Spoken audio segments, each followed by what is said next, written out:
I'm so excited! You ready? I want you to get some kind of sword. I have this one. You could use a broom. You could use a spatula.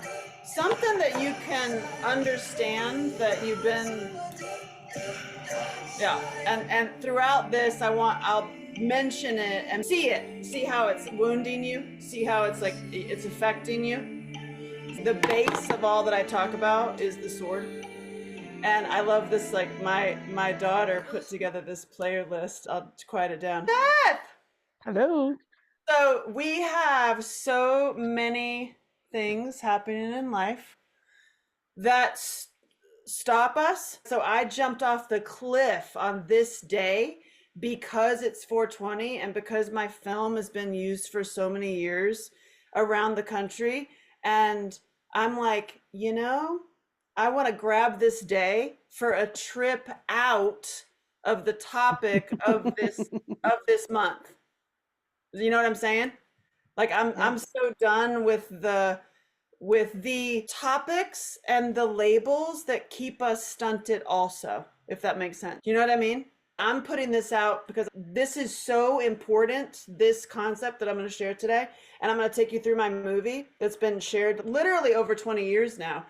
And every single day, and I'm not joking when I say that, every single day on any of the platforms, we got everything now.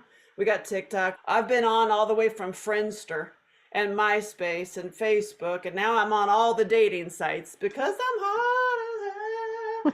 And I'm on every single site I can try to be on. And if you haven't seen me on one, I probably got kicked off or banned or something for saying something. What? But every single day, I get message from some platform that I saw your movie or I heard you speak or I followed or read your book and I didn't kill myself. So I'm like, okay, I personally, through making this movie, this documentary, lost everything. And when I say I lost everything, I'm not even joking about it. I lost my house. I lost my car. I lost all my friends. I lost my career. I lost my relationships. I lost my best friend. I lost so much. But yet every single freaking day, I get a message. I didn't kill myself. I didn't kill myself because of you and your work. So I had this profound what the hell? Even if I personally have all the challenges, and what I'm saying to you today I'm taking you through this movie and I'm telling you everything so that you can see the mirror for yourself. Because what you're doing in your life, and it's true, and it's true, you are causing people also to keep living and not killing themselves. Am I right? Yeah. All right. Okay, so the reason I'm doing this is because I have been an asshole, honestly, and I've stopped, I quit, I started other things, I ran away, and then as I ran away and dealt with all of my own stuff, every single day I got a message, I didn't kill myself because of your work. So I'm like, that's been the foundation that has kept me fired up. And also being really, really honest. Because I think for people to say, honestly, I didn't kill myself because of something in your film or because of whatever your work is like, oh my God. I say that because there is some stuff going on in the world right now, if you haven't noticed. And all of it, all the traumas that we're each having to deal with, all lead back to perpetrators of some kind. Am I right? And every single one of those perpetrators has many, many, many victims. My perpetrator had many victims. And I have kept myself quiet, beaten up, silenced, muzzled, hiding because of my perp. Am I right? And so and I say that because where have you been doing the same thing? So I've been silent and quiet because of and it's there wasn't even just one perp. I love it when people say like, "Oh, that was horrible. I heard your story about whatever," and you're like, "Wow, that was just a Tuesday." Like there was a whole bunch of other things, a whole bunch of other perps that I personally have stopped my life because of, and not in a way, not in every way, because I've been very successful in my life and I've done many things, which is why I'm being so honest and so upfront, because people put people on pedestals, especially like celebrities or whatever you've done in your life. And I'm here to tell you that we're exactly the same. We have the same feelings, we have the same hurts, we have the same pains, we have the same hurdles. And so I'm like, I had a big like, oh, my movie is used around all these colleges still to this day for like 20 something years. It's in curriculums, it's taught in classes. That's also why I get messages all the time, because there's always new people watching the movie. And I'm like, y'all should know the true story behind it. You should know the true story behind what I did and what I went through and how I thought about killing myself and why I didn't, and how I didn't do it was because of the other people. So it was because of the mirrors from the other people saying to me like, I didn't kill myself because of you. Here, I'm going to bring up my movie. I want to play the movie and then tell you. It's like, have you ever been in any black theaters, in any black communities? Like it is so like I grew up in the black. I was the only white child in this whole black community. I was the only white kid at this like black community center. So I go into the movies with it's just a cultural thing. It's not is they talk and yell and scream throughout the whole movie. Like there's no like, girl, why are you going in the bathroom? Well, oh my God, he's gonna get you, like that kind of thing. So I'm gonna bring out my little kid me this is how I grew up.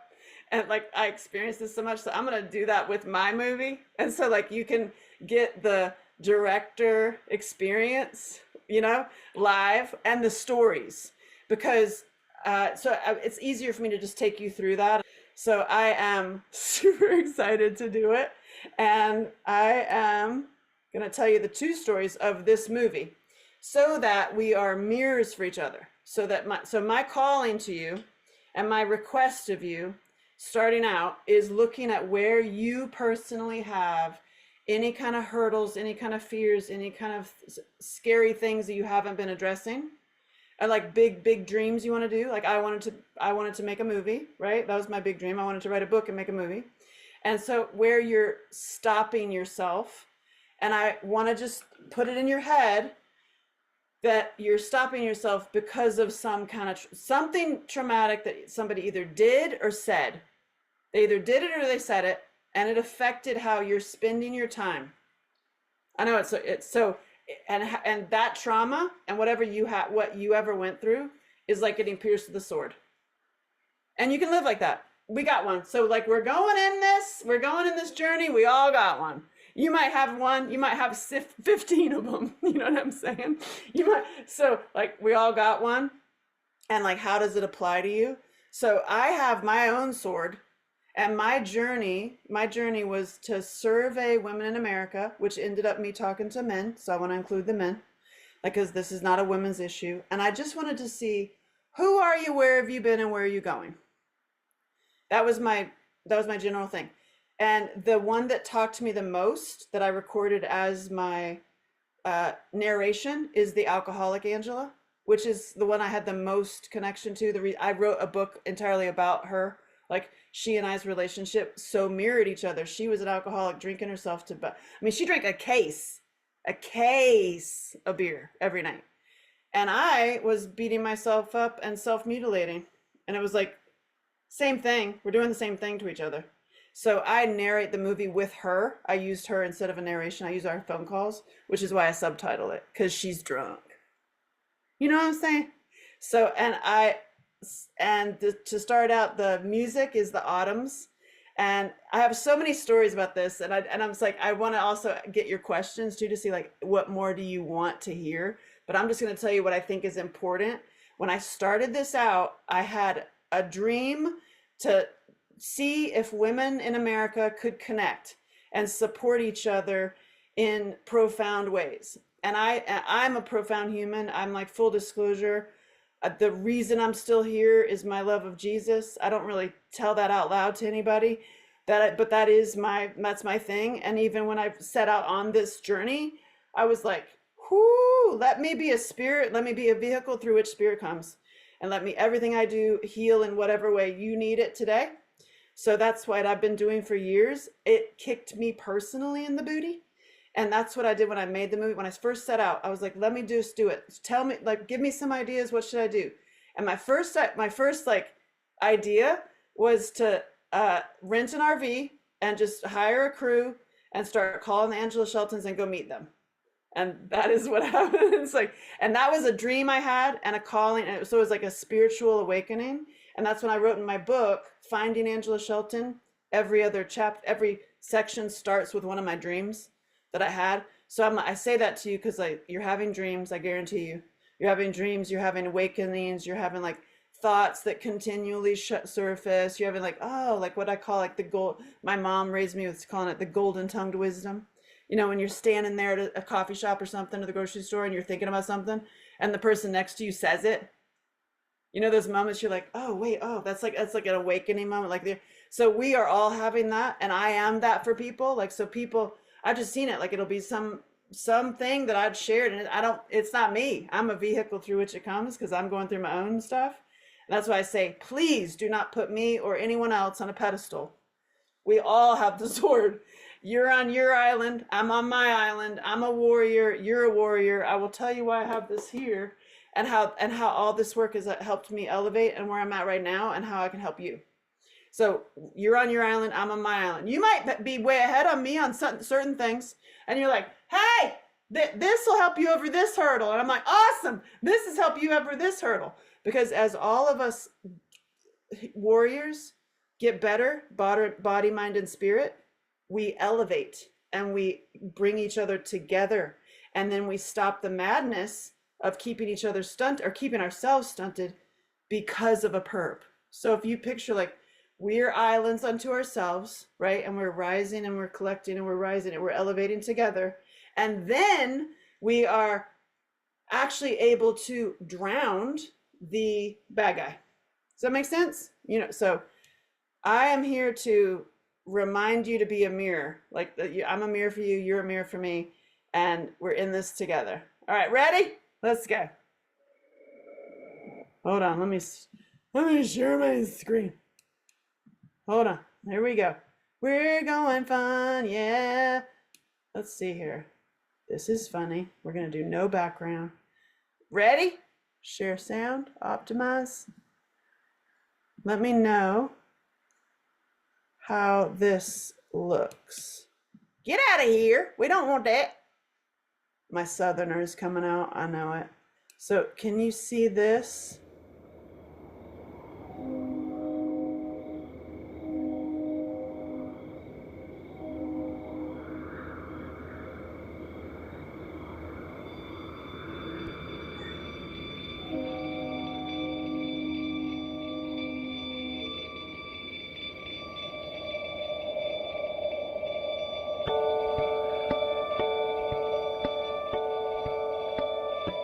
Searching for Angela Shelton. Who's that? There's music. That's a good shot. How does that look? Or should I make it like this?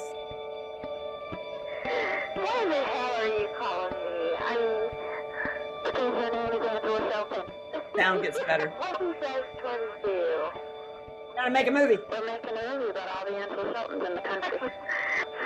It represents all the women of America, and you represent women in America. Yeah. You do. Yes, but and you know what's sad? What? Most of them have either been raped, beaten, or molested. Yeah, that sucks. Oh, that makes this so much better. You freaky. But I'm not. I'm nothing. You're a woman, aren't you? Yes. I am so drunk. Good. I'm so drunk. Are you gonna remember this conversation? No. Oh, she's not gonna remember that. She didn't remember calling me. Yeah. Now this is crazy. I'm getting ready to go on a journey. I'm leaving my house and my dog, and I'm going to see every Angela Shelton in the country. The ones that'll talk to me anyway. I have about $5 in my pocket and a crew of 5, and I don't know what the hell I'm doing, but I'm gonna do it. Okay, I have to jump in. I'm like, listen, can you see me still, Beth? Let me see here. Can you give me an emoji if you can still see me? The point is, I knew nothing. I did not know what I was doing, right? So it's like, that's what my challenge to you, that every single one of your desires in life, you don't know what you're doing. You don't know how to start your awesome program for grandparents. You don't know how to start your awesome program for like change the nation. You don't know how. Literally, this is a message and a lesson to just jump in. Hi, this is Angela Shelton in Los Angeles. And this might be the weirdest photo you ever receive, but I'm doing a documentary called Searching for Angela Shelton, and we're going to every Angela Shelton in the country. Oh no, I'm not playing a joke. I don't want your credit card. It's a way of surveying women in America. We range from 21 to 48, and you know, on a darker side, although I don't really want to portray it as dark, as most of us have been either raped, beaten, or molested. This is There's true. a lot of Angelas that were raped. Maybe your documentary has to help to get more awareness. You know, every time I talk to my boys growing up, you know, I want to make sure that they're treating women with respect and having their own self-esteem and not needing to victimize someone, whether it's victimizing them physically, verbally. Good mama. But that has to be taught to them. What about this building? What's it going to be? Get ready for that. This building's going to be our office, and then 2 retail up in front, 2 retail locations, and then this is going to be kinship office. Kinship And office. upstairs Oh, will be office my heart. suites. What's a kinship office? Kinship is the foster care and adoption. Foster care. Oh And God. that's going to be in here. Their What are the consulting chances? office and their local office. I was in a foster home. It was horrible. They starved us. It's horrible. She would literally starve us.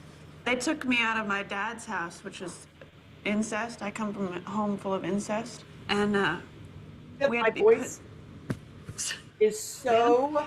It's so funny. I can talk about my dad all the time, but I can't talk about this foster home. It was so horrible.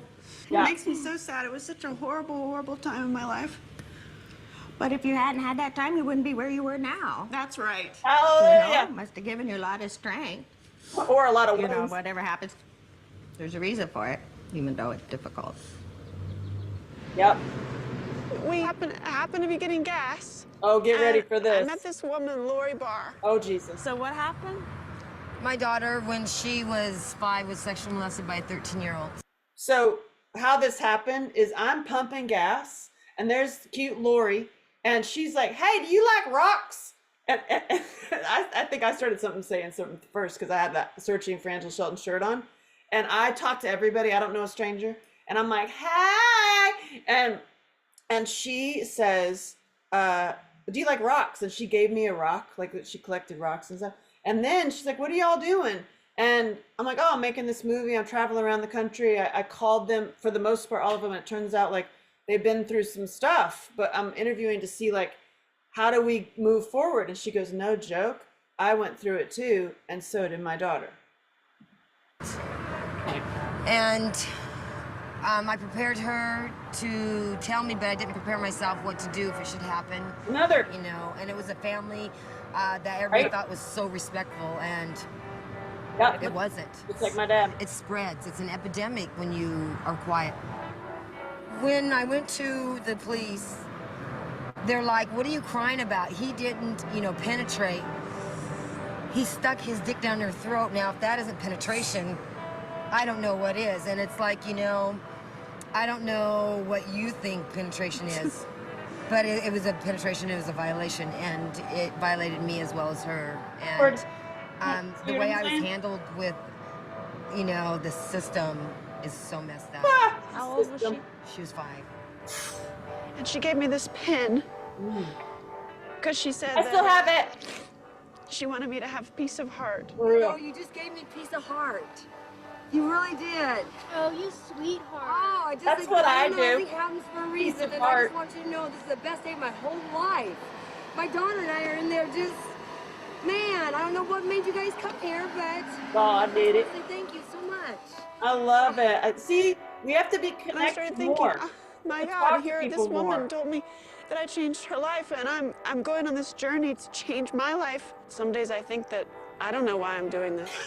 For And then real. other days I have to do it. I have to do this. Just like I feel the same. Are you curious to know all the different Now. women in America? You know, after I talked to you, yes, it did get my curiosity up. I was thinking, okay, I wanted to know what color hair, Please, color you're a eyes, are they technologist. tall, thin, what they did for a living. She's like, I'm good. I live on and a I golf am a course. leisure I'm fine. technologist. I do not work. I don't know if I'd go see a documentary like this, but you got me interested. You might if you were in it. No, it depends on what you put in it. Do you think anybody's going to want to watch this? Nope. And I later made a golf movie. Thank you very much. I made a golf comedy. No, Eagle in the this is Albatross. supposed to be about me. people- Me. How old were you when you got married? 18. Whoa. 18. So you've been with the same man since you were 18. Mhm. Can I ask you some personal questions? Are you happy? Sure, you can ask. Okay. Does that mean you lost your virginity to him? Oh, yes. How is that? How is I it? mean, the fact that this was literally the first and only man you were ever with. Say what? How is that? How is How it? do you feel that you missed out on anything? By Look at him. He's No. like, yep. Do you feel like you Completely gained? the opposite. I feel very special. I feel like It's sweet. we kind of beat the odds.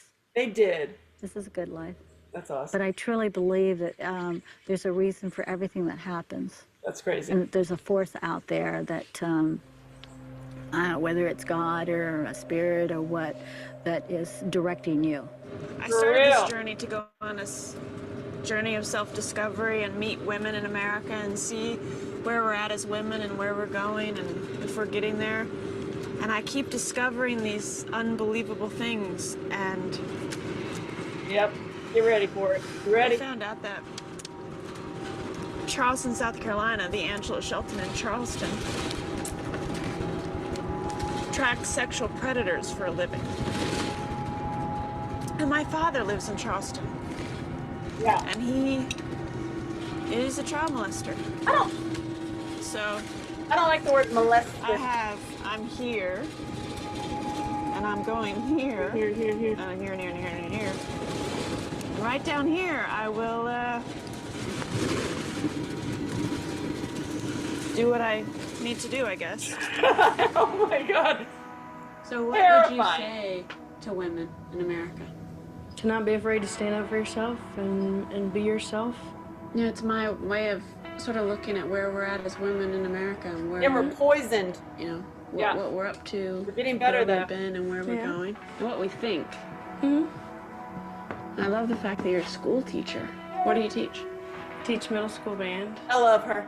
and usually a wild bunch. Hey, but Angela Shelton. just sort of I love controlled you. chaos most of the time. Are you happy with where you're at? I am. Looking back, it's been a pretty good life. It's been a very full, a lot of exciting things that I wanted to do and wanted to accomplish. I love it. 31. Still a lot out there to do, Yeah. but I'm very, very happy with where I'm at. Leningrad, Russia. Did you see that? I guess I'd like to give hope to the people that are hopeless. Look that at her. feel hopeless. Yeah. But, I don't know, that need something more. I love her. Here comes the drunk again. We love her. Halloween. I'm Angela Shelton in Los Angeles. No. I'm Angela Shelton. Exactly. We're all mirrors for each other. Come by. Yeah. How come? I'm invisible, really. So that. If anything, I would love to come meet you and give you a big, huge hug and hear you one time say that you are special. This is so stupid. I mean, who would want to watch it? I mean, why? Ain't nobody It wants was you. stop Angie Shelton. I mean, well, that's because it's my name. I mean, it could be Barbara Smith for all I care. Yeah. It's because it's my name. And it's also for me searching for myself, because, you know, I've never been alone. This is the first time in my life I've ever been alone. Really? Ever. I've always been with a man. I've given up so much of my life for a guy. Yeah. Yeah, I know. That's why I don't have men. But you have alcohol. Yeah. I think, you represent a lot of people in the world. Even though I'm drunk off my ass. Woo! I got some raw milk. I'm just slower than a dog. And I don't know what is slower than a dog, but... And, hold on. I just... That is what her father used to say to her after he was raping her, was that she was lower than a dog. And then she grew up to then, when I met her, she was in her late 20s, and she was telling herself every single day that she was lower than a dog, and she was drinking her down. Like, she would literally drink a case of beer every night, continually saying you're lower than a dog. So you just literally, goes back to like, you're cauterizing, like you're keeping this sword in, like, you see that you're like keeping it in with alcohol. With me, it was men who treat me like crap, or men who treated me like crap, or didn't want me, or didn't choose me, or whatever. It's like, and that was pattern. Granted, it, now I've seen the pattern and like seen how it has gotten better and better and better. And so it's like, you got to get out. So, but the ways to get out are also seeing other people and seeing yourself in other people. And man, did I see myself in her. Woo! No. Who's abused? You see that lightning? You see that perfect lightning? Who's perfect with her cinema? Come on, hold on, back up. Ever. I've always been with a man. I've given up so much of my life for a guy. Yeah, I know. That's why I don't have men. But you have alcohol. Yeah. I think, you represent a lot of people in the world. That's important. Even though I'm Look drunk on off my ass! Yeah, slower than a dog. And I don't know what is slower than a dog, but... Good shot. I just know. I was abused. Awesome! Also, I'm a I couldn't filmmaker. even tell my brother what happened. Exactly. God knows I can't tell you. Well, Andrew, you have to release that. You have to tell. You have to Let it come out of your mouth. because it'll be so powerful. Yep. Oh, my father. Oh, my God. I don't even want to go there. Yep. So much so that you don't want to go Did I tell there. you my story last time I talked? That you I didn't. Well, I was molested by my father and my brother and my stepmother for 5 years. I could tell my dad that I still can't admit it, babe. You still can't admit what? You hear my voice Angela? is here back then, not here. It's all connected. My voice didn't change here until I started really doing healing work. Because you hang up on yourself. So like I said, this was basically me going around America and seeing how we are as women. Yeah. And what we have to say. We just all happen to be I named love Angela her. Shelton. I think that's wild. I love My all parents of them. were I do have my wonderful as far as parents go. Okay. Provided me with everything. Couldn't want for anything. Grew up in a beautiful home. But we didn't hardly know anything. Everything was very sheltered. This is our family. Everything is very perfect. The world is wonderful. That's what we grew up thinking. But it's not. It's not even close. So I do watch my kids, but at the same time, I don't feel like they're sheltered because I want them to know. I want them to understand. Love. It's really neat that it's showing different women in different situations. And I think it's really neat that women all over the country can see that. Yeah. And makes me feel like I'm mirrors. not alone. Yep. That I'm not the abnormal one. That I am. everybody else gets the Brady Bunch family, and I didn't have that. have a different family. I had a different. So it makes me feel like I'm not alone. Awesome. my mother has a mental illness. As she got older, the mental illness got worse. What do you think caused that? Well, when my mother was growing up, she was actually molested by her father. Yep. And my grandparents lived next door to us, so they helped out a lot to make sure that all of me and my sister's needs were met. He was very verbally and physically abusive towards my grandmother. You ever do anything with any of you kids? No. My grandmother divorced him, and then she remarried. Oh, so that's a different grandfather than the one that was violent. Yes, a different. From a child molester to a wife beater. Yes. Right, just pick another one. And then my grandfather, that was also the wife beater, was also, you know, if you look at the list for child molesters, He's also on that on list that one, too. He's on that one too. Oh my God. And also, I guess that this girl or this woman he left my grandmother for, it didn't work out, and then he met another woman, and she had like a 13-year-old daughter. I mean, this is so embarrassing. I guess they seen her, or what?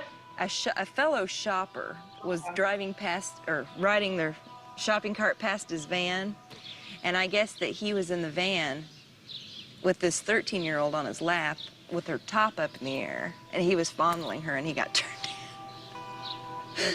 Yeah. Oh my God. Good that he got turned in. Yeah. There's something with vans. Yeah, there's something with vans. My father drove a van and still mean- drives a van. Oh, does he? My dad. Maybe it's because they have all that extra space in the back where and it's enclosed, you know, and private. So nobody can see what's going on in the van. God dang. The And your father, he was a pedophile. Yeah, So were you abused? very much so. Not like my Really? sister though. Not like my sister. The alcoholic, and, you know. You know how Fair many abuse. women are going through the same exact thing? I know, I'm totally. Look at me. Influenced with alcohol, so the only power I have is alcohol. Yeah. You hear that? Oh my gosh. I want to stop for a second and point that out. The only power I have is that, well, I don't even want to say it out loud. So if all of this abuse is like being pierced through the sword, you're like, when you do not want to feel the pain to remove the sword, because it's like more painful to remove it and address it and remove it than it is what happened sometimes in some cases. And in order to keep it there, like imagine, like just think about your sword, like in order to keep it there, what are you doing to keep it there? Are you drinking, shopping addictions, smoking addictions? I am guilty of workaholic addiction where you're just like, oh, anything to do to not address this gaping wound and this actual like trauma. Because it's amazing to me. Like, it's amazing. And we all do it. We all have something. So, like, I would love you to share what yours is and think about it. Like, where are you in your life doing something in order to not feel? And what are you going to feel with this is sadness and anger. That's it. Sadness and anger is what this is all sticking. And it's like we're so afraid to feel. So I'm here to let you feel, because I'm going to feel it. What do you think about getting help and going to AA or going to rehab? See, I wish I could be what I am when I'm drinking. Which is? If there was a pill.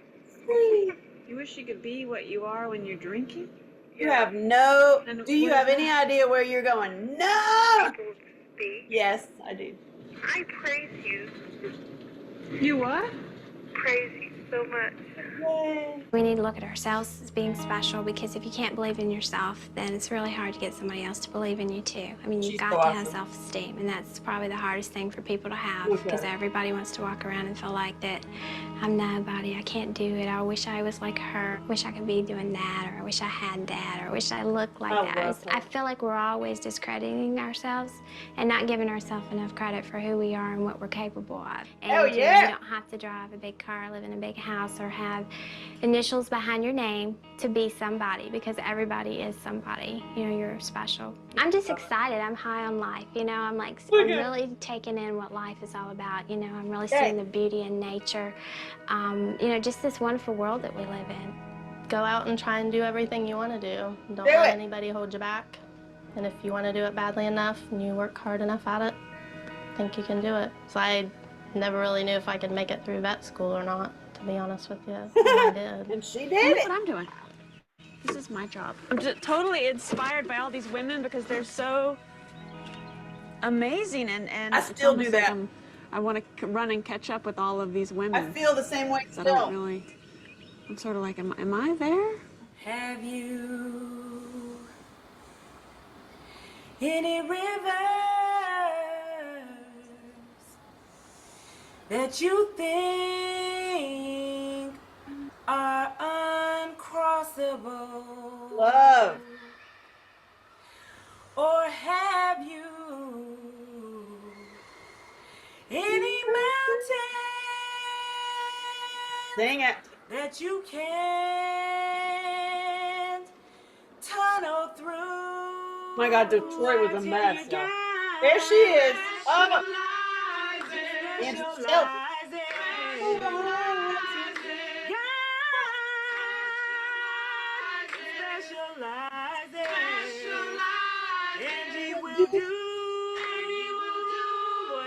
The power. Holy Ghost power can do. I love that song. Oh, you gave me goosebumps. I love that so much. I wish I was a black woman. I got knighted. Did you see that? Okay. My marriage is hard.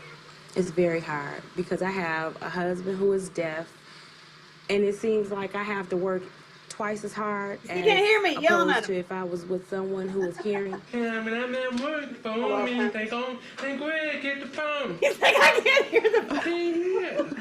I love him.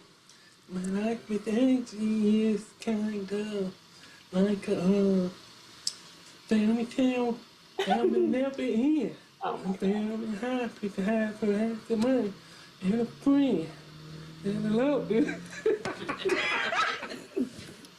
She changed my life and she opened me up. Sometimes you hit a bump into the moment. Oh boy, get back She's up. like, I'm gonna kick your butt. Keep going, you know. It's all my health and other person. That's it. Benefit them and all Yes. myself too. You know, it's kind of exciting. Yes. Talking about gift financial shelter. You know, they're incredible. I love you. History. Love It you. helped bring out more. It helped bring out the other end. Yes, and it brings out men too. Look at the other. Yeah. It helped it out. It helped each other to understand about each other, different cultures, you know. Well, I look back on my life, you know, and I'm like, wow, the Lord has spared me. I've been raped at gunpoint, and it was a guy that I was dating. And I went out with him like a couple of times, and the third time I went out with him, I had suppressed a lot of this. I forgot about the gun to my head and all of that. I forgot about that. I thought that I was over that, but the first time you asked me about the rape, I did not want to talk about it. Nope. Because I didn't realize that I still had some feelings about that. And I never told Anger and anybody sadness. because I thought it was my fault. Yep. I just remember him, the first couple of times we dated, he was kind of aggressive and I didn't like him like that. And the last time we dated, which was the third time, the time he raped me, he put a gun to my head. And he took me, and the thing that really messed me up was he took me to an apartment that one of my cousins lived in, and they were like right next door, and I couldn't call and ask anybody for help. But what I look at now is the strength I had in the midst of being raped, violated. I just act like nothing was going on because he was holding a gun to my head. I don't like to talk about that. I really don't. It makes me angry. That none of the perpetrators, because he got away with it. Of any of the Angels I met, that was date rape. Every single time to force it, including you my know own what dad. I mean? Most men get away with it. Yeah. Not that I have my own theories on jail. Statistics say that 1 in every 6 women will be raped in her lifetime. Like, good God, like that's a thing. And I said earlier, like when you say whatever happened to you, and people are like, oh my gosh, that's horrible, I can't even believe it, and you're like, that was just one time. There's the other time, and then the other time, and the time you got like flashed and grabbed, the time, like there's so much that happens with women being a woman. And also I made a movie, a boxing movie about, and has a trans character in it, a trans woman, and the actor playing the trans woman began transitioning for the role. I mean, my God, like was on, like with the full blown, and her experience was as a really, when he came out of the role, he wrote a whole like saga. He'll never be the same because he experienced being a woman, and he's like, holy shit, he was attacked, he was assaulted, he was stalked, he was grabbed in public, like hit boobs and butt, and he was like, holy cow, like and he will never be the same. And so I'm like, and when he played her, and that's a beautiful film, by the way. I really recommend that you see that. That's my next film. That's like actual film that I made. That was my very first film. This obviously is a documentary. And I jumped in. I honestly made this documentary, and the reason I stepped into it was because a former partner of a man in my life, my ex, told me that I couldn't. Told me that I was too female and too young. I was like, he's like, you're too female and too young. Like, and I had that like, oh yeah, watch this.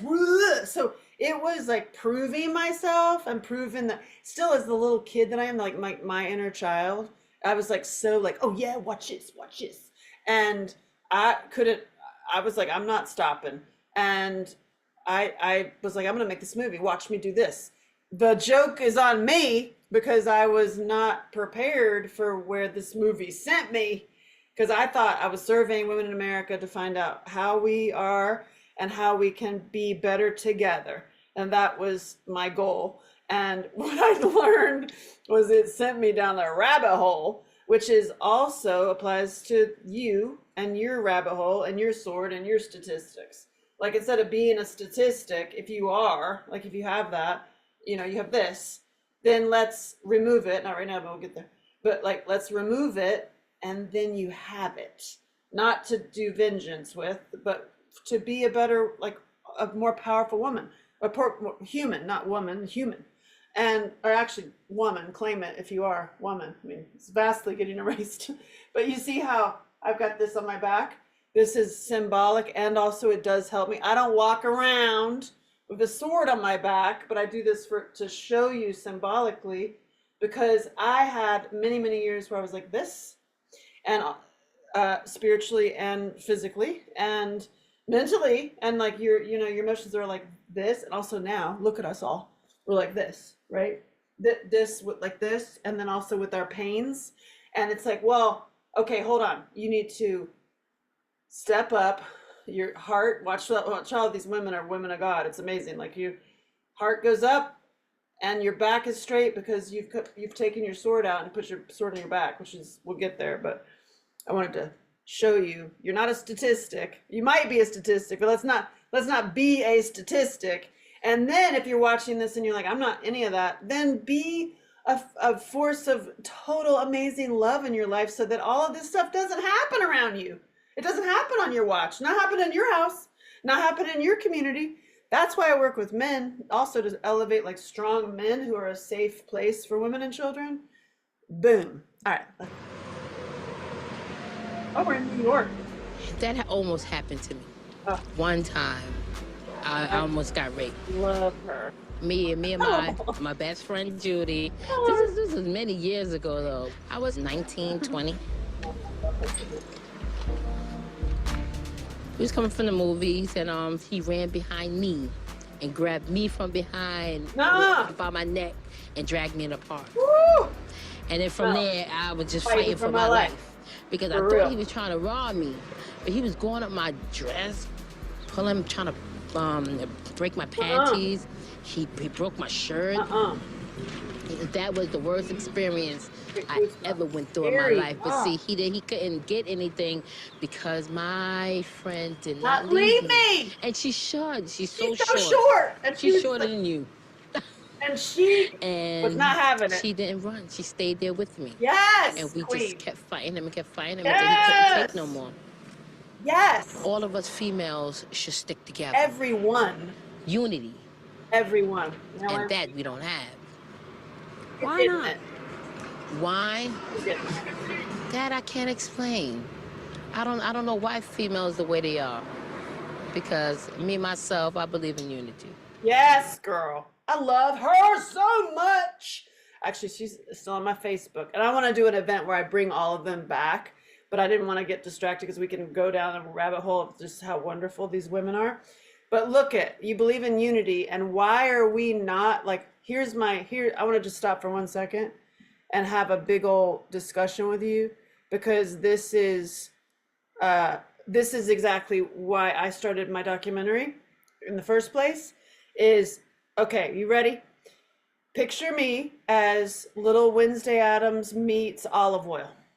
Wednesday Addams meets olive oil in school. I was 12 years old, and my science fair project showed that. Stop for a minute. Ready? My science fair project showed your grocery store. Okay, this is all related. Here you are going to the grocery store. Here you are, right? There's your little self. This is like women. This is like we could say all of us. This is women. This is all of us. But I believe this is also connected to why women are not united and what we can do to fix that, and also uniting men and women together. But I'm going to show you what adds to you being completely sick. Okay, ready? So you're going through this. Here's your grocery store. Here's the door. You're gonna walk in there. You're gonna go up, and you've already had a bunch of trauma and abuse and all kinds of stuff that's happened to you. So your little heart is broken, and your belly hurts, and you're gonna go in there and get yourself some stuff, and you go get all the stuff that comes with bright colors. All the food you're eating, all the stuff that fills up. You get your dopamine fixes and stuff like that. You go in here and eat all this stuff, right? Because you're sad and lonely. You're gonna eat some stuff, right? Then you get sick. And then you go to the doctor, and the doctor says, "Oh well, you need all these pills because this is relevant, y'all. You need all these pills because you have this sickness." And you got a sickness in your mind, and you got a sickness in your heart, and you got a sickness in your belly, and you got a sickness in your butt and your groin. We're gonna get you fixed up. You're on a bunch of pills. You go into the doctor's office. Here's the store. You see that? And then here's the doctor. I could draw it better. And then you're sick as hell. And then you're separate. You're angry. You're like bunch of pills. And still, you're not really there. You're not really feeling all that well, right? You're a bunch of pills. Well, my science fair project showed that the people who are giving you the meds, right, are the same people who put poison into the food that made you sick. Okay? Right? You see that? Can I see that? Oh, wait, what? Yeah, so the same people who give you the meds are the same people who put the poison in your food. Now let me take it to the next level. The same people who are abusing kids, right? Abusing kids on a next level. This is like one box, so this is box one.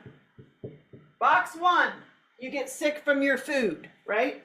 And then I'm telling you right now, if you do an Excel spreadsheet and just follow the path of the perps that are poisoning the food, they are also poisoning kids. And so I went on the road with this movie for 20 years. I went to every state. I went down every highway. I know people. I've been studying people. I've seen like family court system. The family court system is is the worst cesspool of perpetrators I've ever seen. I'm like, hey! And so I'm into saving the kids, right? So when you have people who don't want your kids to be healthy or you to be healthy, like, you got to get out of the box. You got to get out of the box. So my science project showed you that the candy, listen, the candy that comes in, it's red and yellow and blue, and it comes with bright colors, and it comes with a toy. And when you eat this every single day, you're going to be happy. The people are poisoning the little kids.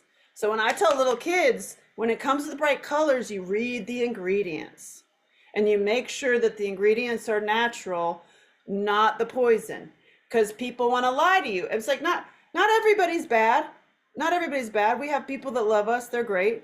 But the people that want to make a bunch of money and keep you not healthy want to put bad stuff in your food. And it's a trick. It's literally a trick. It's just like bad guys trick you and not want us. And, they trick you to get into the car. They trick you to get into the relationship. And it's not just bad guys. It's both scary women and scary men. so it's not just guys, but the thing is, they want to trap you and trick you into eating the poison, right? And so this is my science fair project, and I showed, this is my little presentation, it's the same people. So basically, you're walking into a box. So when you apply that to this particular topic of this subject matter of abuse and violence, the same thing applies. We're walking into a box. Do you see that? It's like it, and then if you start looking at that layer and layer and layer, there's like you're constantly walking into boxes. And the people that are like the certain, money people that are controlling poisoning your food or our food are also connected to keeping you unhealed, in situations for the rest of your life that you're constantly working on yourself. And so you're in this layer, so you're stuck here. So like it's almost like we're playing a game, right? We're playing a game, and we can only get to certain levels because you're sick, or you don't have the elevation to get to the next level. And that's what I am all about. I'm like, listen, y'all, there's some tricky stuff going out there in the world, spiritually and literally. And I provide escape routes. That's what I'm about. Escape routes to go to the next level and to get around that. That's also why I teach little kids about the color in their candy.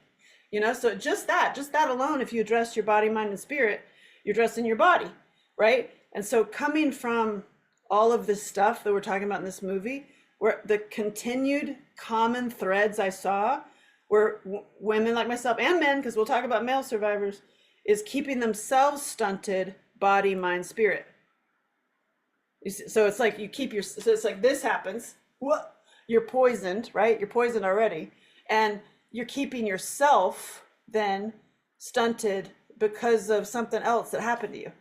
Just like you ate poison, you didn't know you ate it, and then you got sick for a bunch of years, and then you're on all these meds, and then you're like, wait, it's like you're stuck, right? So I'm all about like, let's see the escape route out, so that we stop the madness.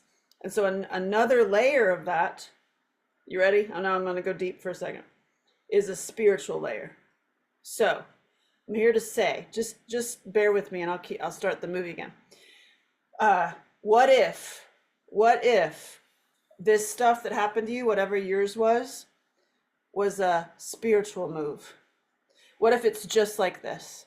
What if like the grocery store, you ate something, you went through something, and it was actually this is a bigger play to keep you on the dole, like to keep you paying in money for the rest of your life and being sick and paying in money to a system. What if your abuse was a spiritual move that way to keep you stunted in body, mind, spirit. Because we're just going to go to this. We're just going to go to all the great ones out there, all the powerful ones, all the ones that with great voices, all the ones with great ideas, all the ones who have creativity, all the ones who are voices for God, all the ones that are like miracle workers. We're going to send this, it'll be great. They'll be stunted for the rest of their lives. And they are.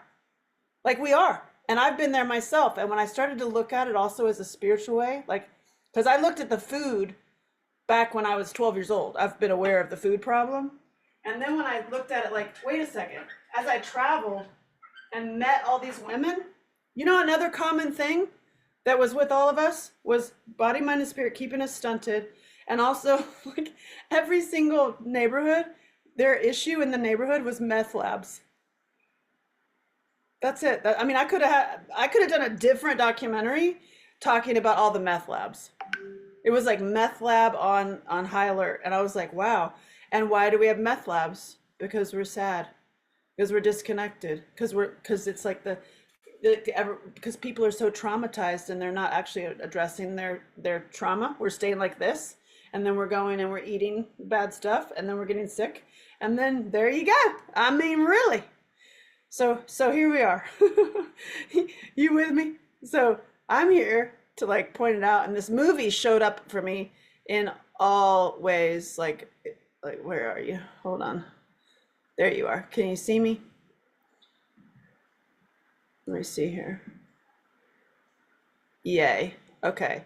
And another thing, just an inspirational thing, and as far as unity goes, I know so many people have fears of writing your book and doing your movie and going on these journeys and everything. And many people have seen me and say like, oh my God, how'd you do that? You're so lucky. You're so good. Now, I had very little money, and here in New York, right after I interviewed her, we went to park the RV, and we were renting a place where I could stay in the RV, and everybody else had 2 days or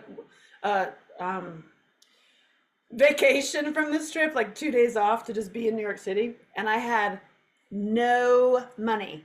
The account had run dry. I was paying 4 people and keeping the RV alive and paying us in like hotels and stuff and keeping it good. And I was writing a script while I was on the road so I could get paid, and they hadn't paid me yet, and all my bills came in, and I was at zilcho, and I was like, oh my God, I can't even believe it. Like, what am I doing? What am I doing? How am I doing it? How am I going to do it? How am I going to do it? How am I going to do it? And I just thought of all these Angela Sheltons, and I said, dear God, I went on this walk. I was like, I don't know what to do. I don't know what to do. Actually, I'm giving it up to you, God. I'm just going to, hey, you know what? I'm just have faith. This is so incredible what's happening. I just have faith. I don't know how it's going to happen. I don't know how I'm going to write my book. I don't know how I'm going to make my movie. I don't know how I'm going to get out of New York City because I have $0 and I'm only halfway. I haven't even seen my dad yet. Of course, maybe that's my secret like sauce of why I'm at no money, because I'm like, I don't want to go see my dad, but that's a different layer.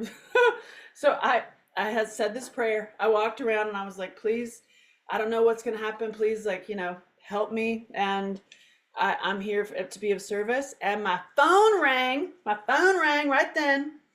And it was Marcus Allen. Do you know Marcus Allen, the football player? The Heisman Trophy winner? It was Marcus Allen on the phone. And I was like, hello. Hey, it's Marcus Allen. I'm like, Marcus Allen, I'd heard of him. And he's like, I'm friends with your friend Heidi. I'm like, oh yeah. And Heidi told me you're doing this documentary. It sounds really great. And she told me you might need some help. And I'm like, yes, sir. And literally he's like, well, what do you need? And I was like, well, the next phase would be 10 grand to get home. He wired me 10 grand that day. Marcus Allen, Heisman Trophy winner, rando conversation, had a conversation with my friend Heidi in LA. She's like, she's making this movie. She needs help. And she didn't know that I had zero. She didn't know I had no money. I had nothing, zero. And I was freaking, and also I'm crazy. I was like, girl, you're crazy. What? Like, you're walking on faith for real. And I was, and I got 10 grand wired to my account that day. And I was able to continue the journey. And it was right after this interview. Crazy. How about that? I do too. Yes. That's why I'm doing this. That's right. I think of my daughter. Me too. And she keeps me strong. As long as she's here, that's my motivation. Same. Nice.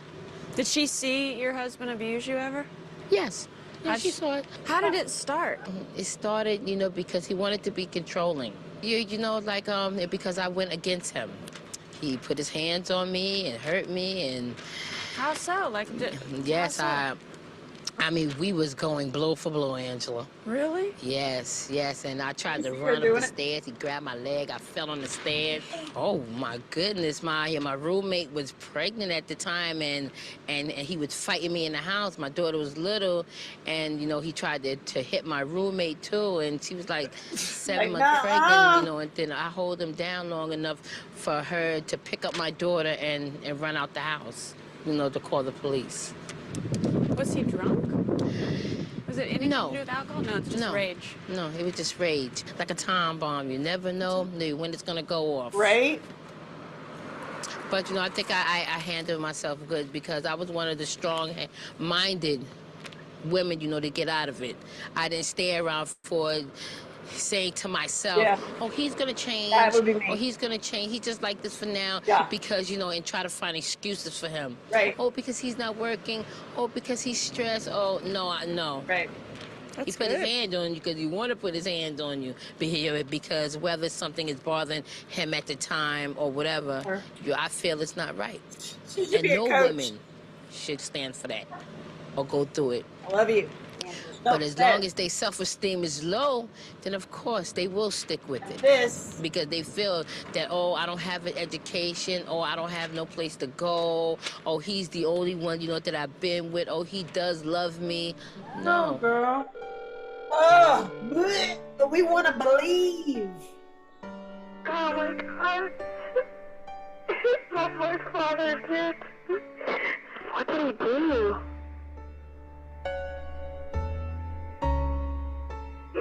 My mind.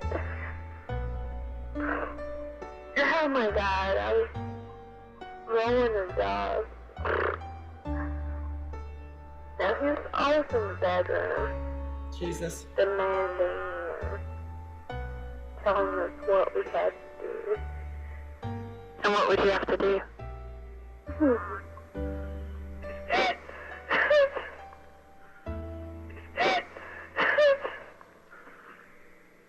Do you know what my dad used to make me do?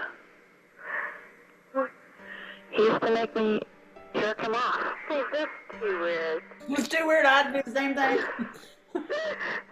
That's just weird. I know. My father doesn't remember anything. Well, neither does mine, if that helps you feel any better. It's so funny how they conveniently don't remember anything. Well, no. He has Alzheimer's. Oh, shoot. Now he really doesn't remember anything. Oh, man. Wow, that's hard. How is that for you? Are you going to therapy? No. I can afford this. I have my issues with therapy myself. I think there's quantum healing you can do faster. Ain't no fine. You ain't fine. I'm done being in therapy. What can you do?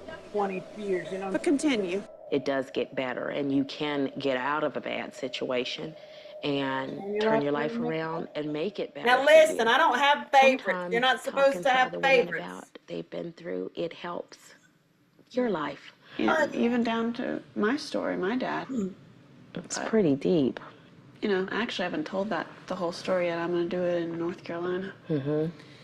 But truly, living with a man that beats you, for me, is the most scariest thing. I think that you have been to hell and back. Yeah. I know. For real. And he was a cop. It's scary when nobody knows for real about it. When you don't tell your family, when you don't tell your friends. Did you have to hide anything? You can be a pretty honest person and find yourself lying a lot. Did you pull the whole I fell down the stairs bit? I have slipped on a rug. Right? No more throw rugs in the house. Oh, So I God. can't slip. Gosh, why are you so clumsy? But Love her. yeah, like I said, you find yourself lying a lot. And that's what I think makes you realize it. You know, you go to domestic and juvenile relations court, and it's like, oh God, why am I in here with all these people? This isn't me. And it was. It is you. And I think one day I was sitting at home. I was at my old place, and I was sitting at home, and like I said, I was reading through, you know, all of my papers, and it was like, that's me. Right? You know, they weren't talking about anybody else. Were there police reports? Mm-hmm. Really? Mm-hmm. Yeah. Did they help you, the police? Not really. When? I don't think that, I don't know if it's just that they don't want to get involved, but I didn't find that helpful at all. And then also... And,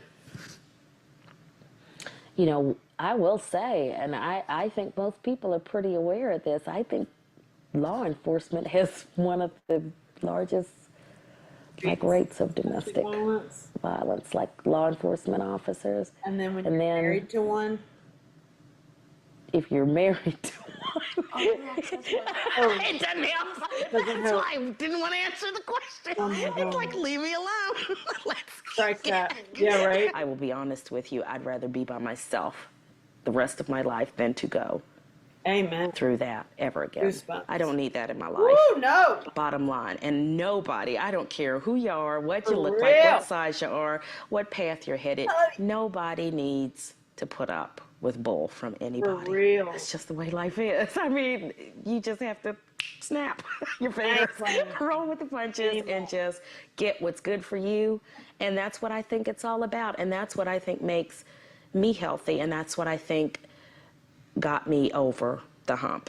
Now, I'm not going to say it was easy. It took some time to get over. I mean, it took a long time to build myself back up. But now that I'm there, nobody's not going to tell me that I'm not all of that. For real. And some chips and fry. I love you so much. Angela, Virginia. I love her. I want to do that again. Going around the country like that. Spruce Pine. I know exactly where that is. How are you today? Family Good. Do you know Angela Shelton? No, I don't know her personally. What if I walked in there today? Do you know where she... Is there one here in Irwin? Yes, there is. Really? Yes. Yes, I do. Hey. Hey. Hey, I found her. P. Shelton. Oh, there is a drive-in. Let's go to the drive-in. Okay. Her. Is this Angie Shelton? It sure is. This is Angie Shelton. I found you. Here she comes. Hello. I don't get nothing now. She's like, I ain't playing with Pull you. the window? She's like, Okay. Oh, no. I'm Angela Shelton too, I guess. I guess. I'm another one. We're everywhere. Let's just put it that way. Yeah. Well, it's true. We are. How do you feel about what I'm doing? It's wild, I think. I've never, heard of anybody trying to do anything like this, you know what I'm saying? Especially when it comes to, hitting this close to home. You know what I mean? I mean, it's just, men can be cruel. They really can. They can be extremely cruel. And then, of course, it's always the woman's fault. So I've just learned to chalk it up. Okay, I did it. Okay, go on. It's over. So. Doesn't that hurt you in the long run? Oh, yeah. Well, it hurts then, but you can get over anything if you try. You really can.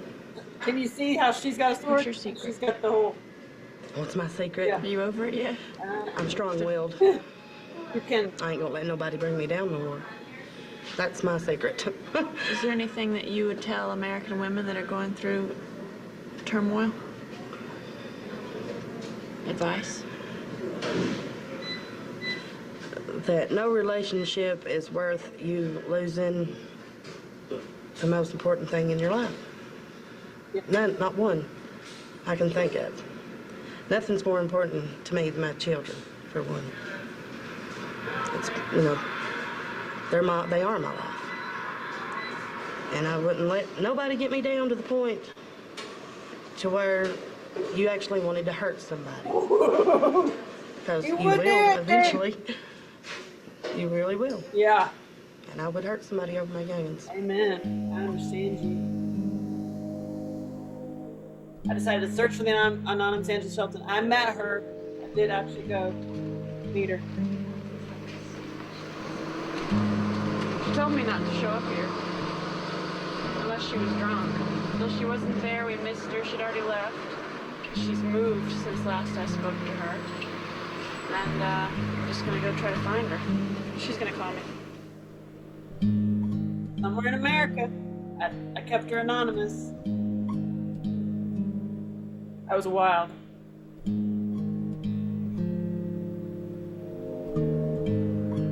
That was so wild. I did write notes. Can I read these notes? Yeah. I live such a lie is the first one. Ooh. He thinks I'm so great, and I'm not. Okay, go to the next one. Alcoholism is a family tradition. It is. It's a family tradition. You've caught me at a very low time in my life. I feel like I'm a failure. I hate living this lie, but I do a pretty good job of it. I love comedians, I love humor, I love to laugh. My acting debut. I'll do it! It's a godsend? What's a godsend? You. That's nice. No, really. Angela. You are Angela. You are Angela. Hello. You're Angela too. Oh my God. We're all Angela. I'm ugly. She's not ugly at all, by the way. You gotta stop with that. I don't think you're ugly at all. Yes, You know what? That's like your father saying to you, what did he used to say to you? Lower than a dog. You're lower than a dog. Yeah, that's lovely. But I am. So you believe him? Boom. That's it. Oh, sweetie. Can I give you a hug?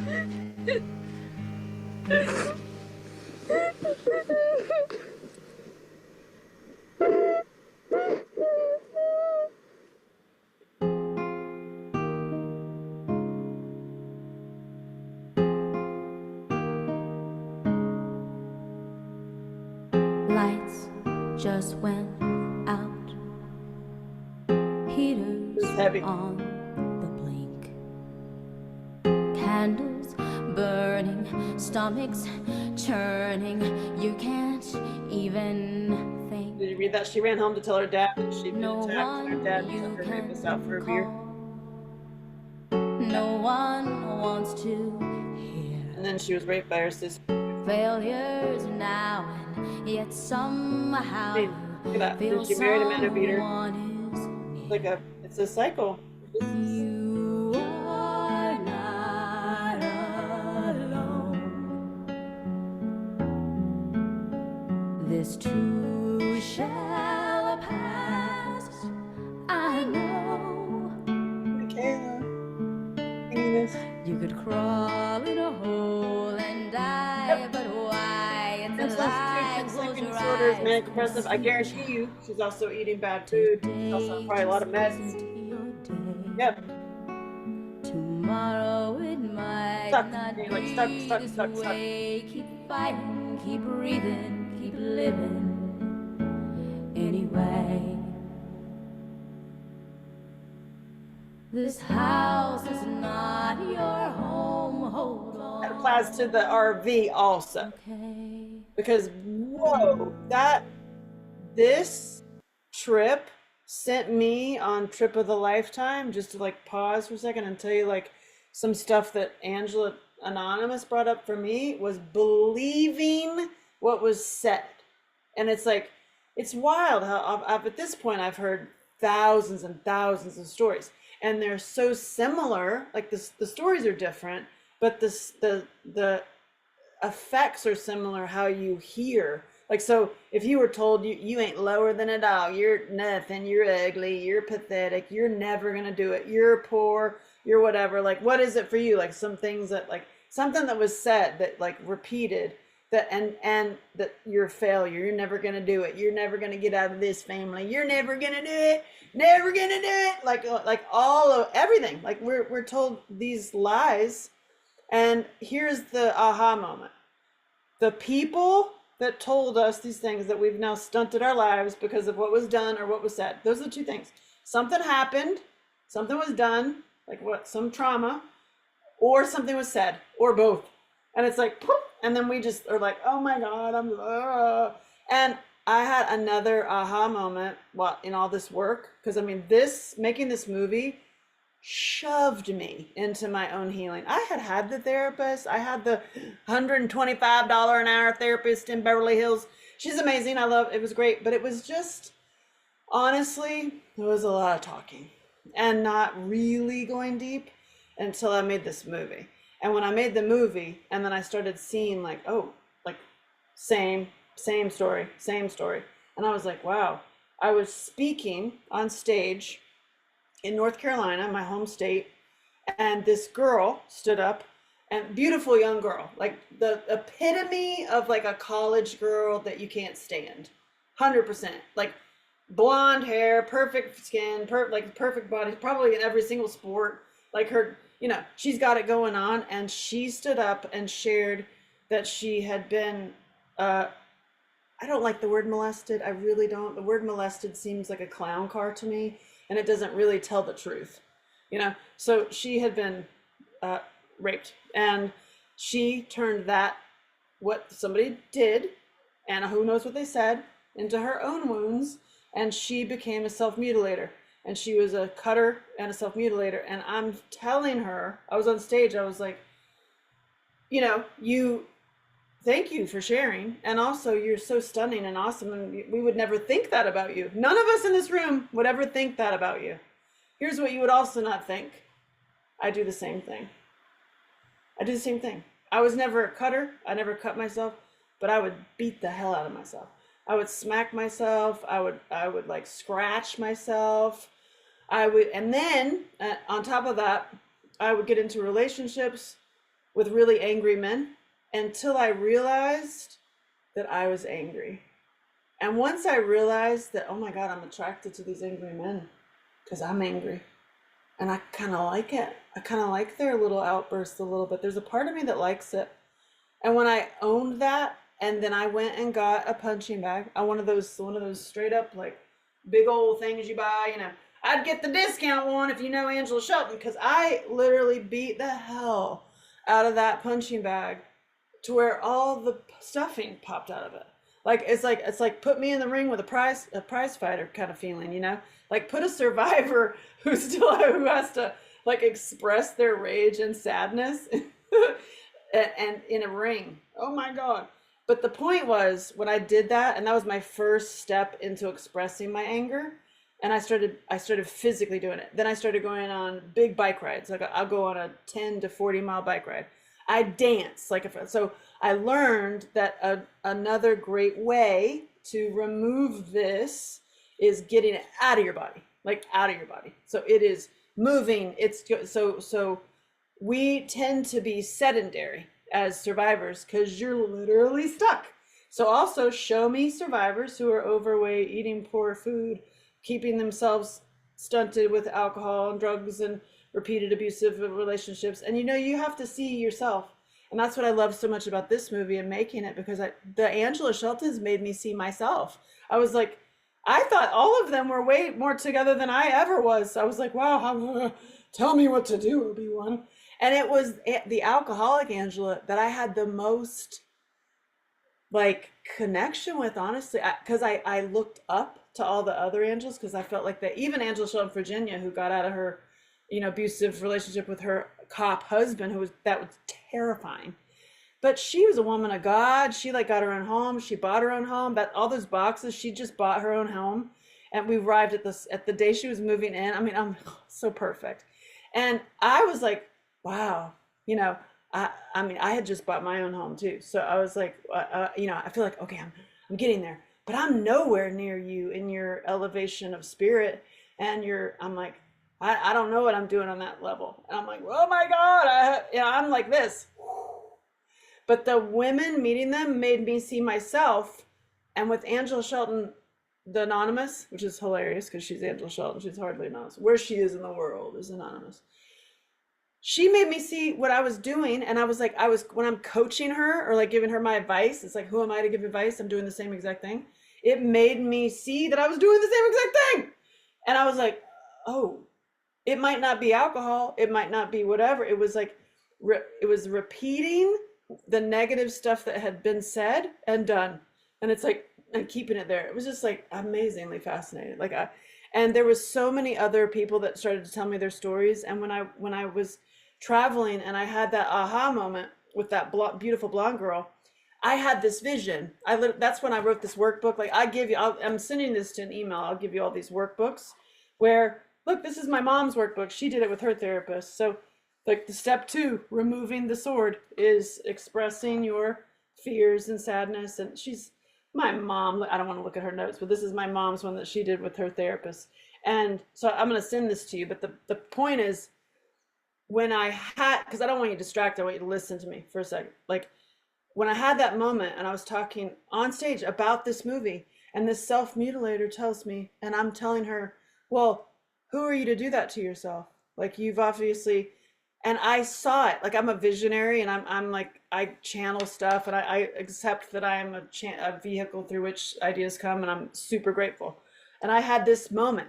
I literally was like, oh my God, I saw her. It was almost like I saw her wounded. And I was like, wow, you're like wounded with a sword. And like our trauma is like we got pierced with a sword.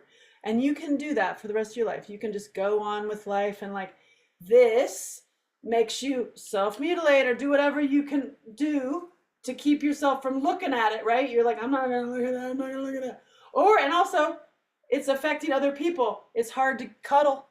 It's hard to cuddle. It's hard to get your stuff done, right? If you're wounded, you have your relationships, it's actually you are the problem. Sorry. I mean, hi. And you might get into a relationship with somebody who's also wounded. And so you're just having a whole little sword party. Like you're turning around, you're hurting each other, and you're not even there. You're not even there. Your issues are doing it, not each other. And so when you actually see that, which is the steps in that book that I'm sending you, is like you see it, you're like, oh my gosh, I have this. I have one of these stories, and one of these women have something relates to me, and it's like being pierced with a sword. It's like, oh my God. First step is acknowledging it. Like, oh, yeah. So, and then we'll get to put it on your back. So I just want to throw that out there. Love you. Where are we? Father. Oh God.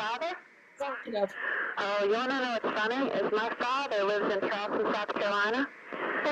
Yes, he does. And there's an Angela Shelton that lives in Charleston, South Carolina. And you know what she does for a living? She tracks sexual predators. No, I mean, see. This is weird.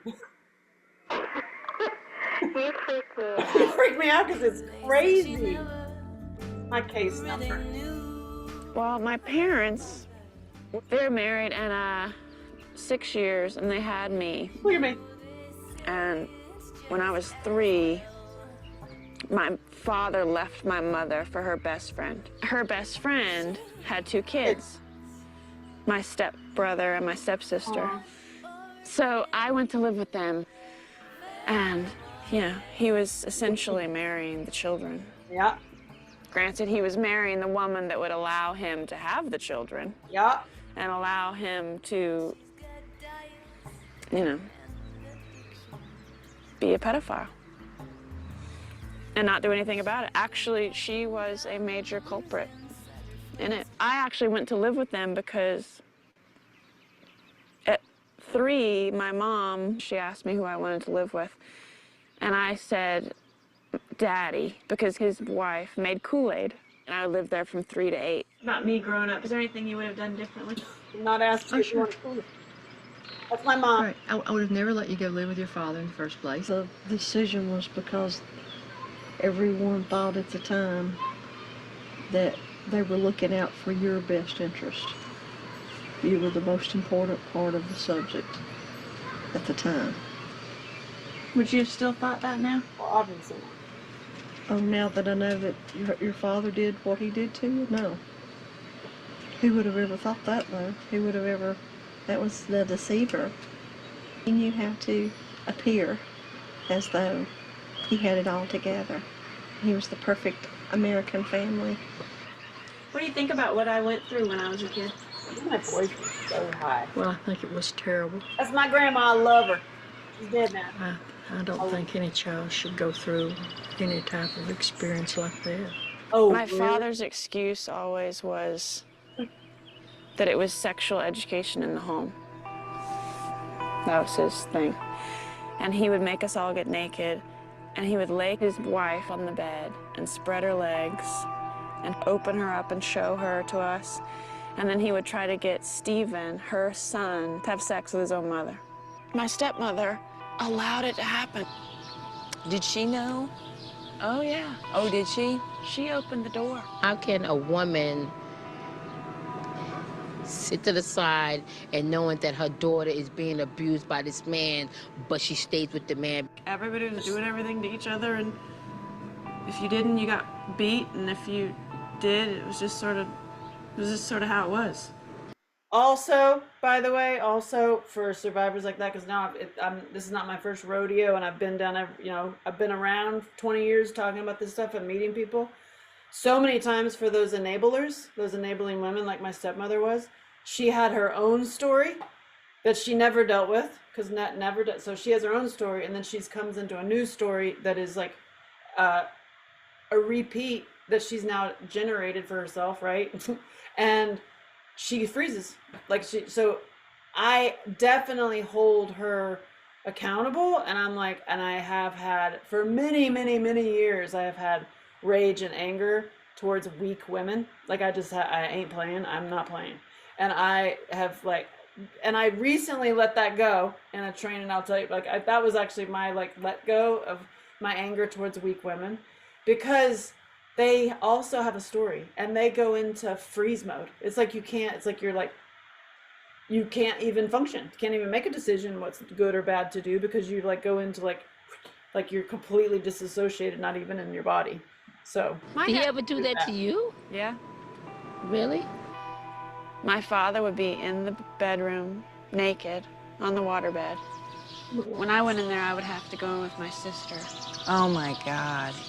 But I never had to go in by myself. I'd have to go in there, and we'd have to jerk him off. Oh, my God, Angela.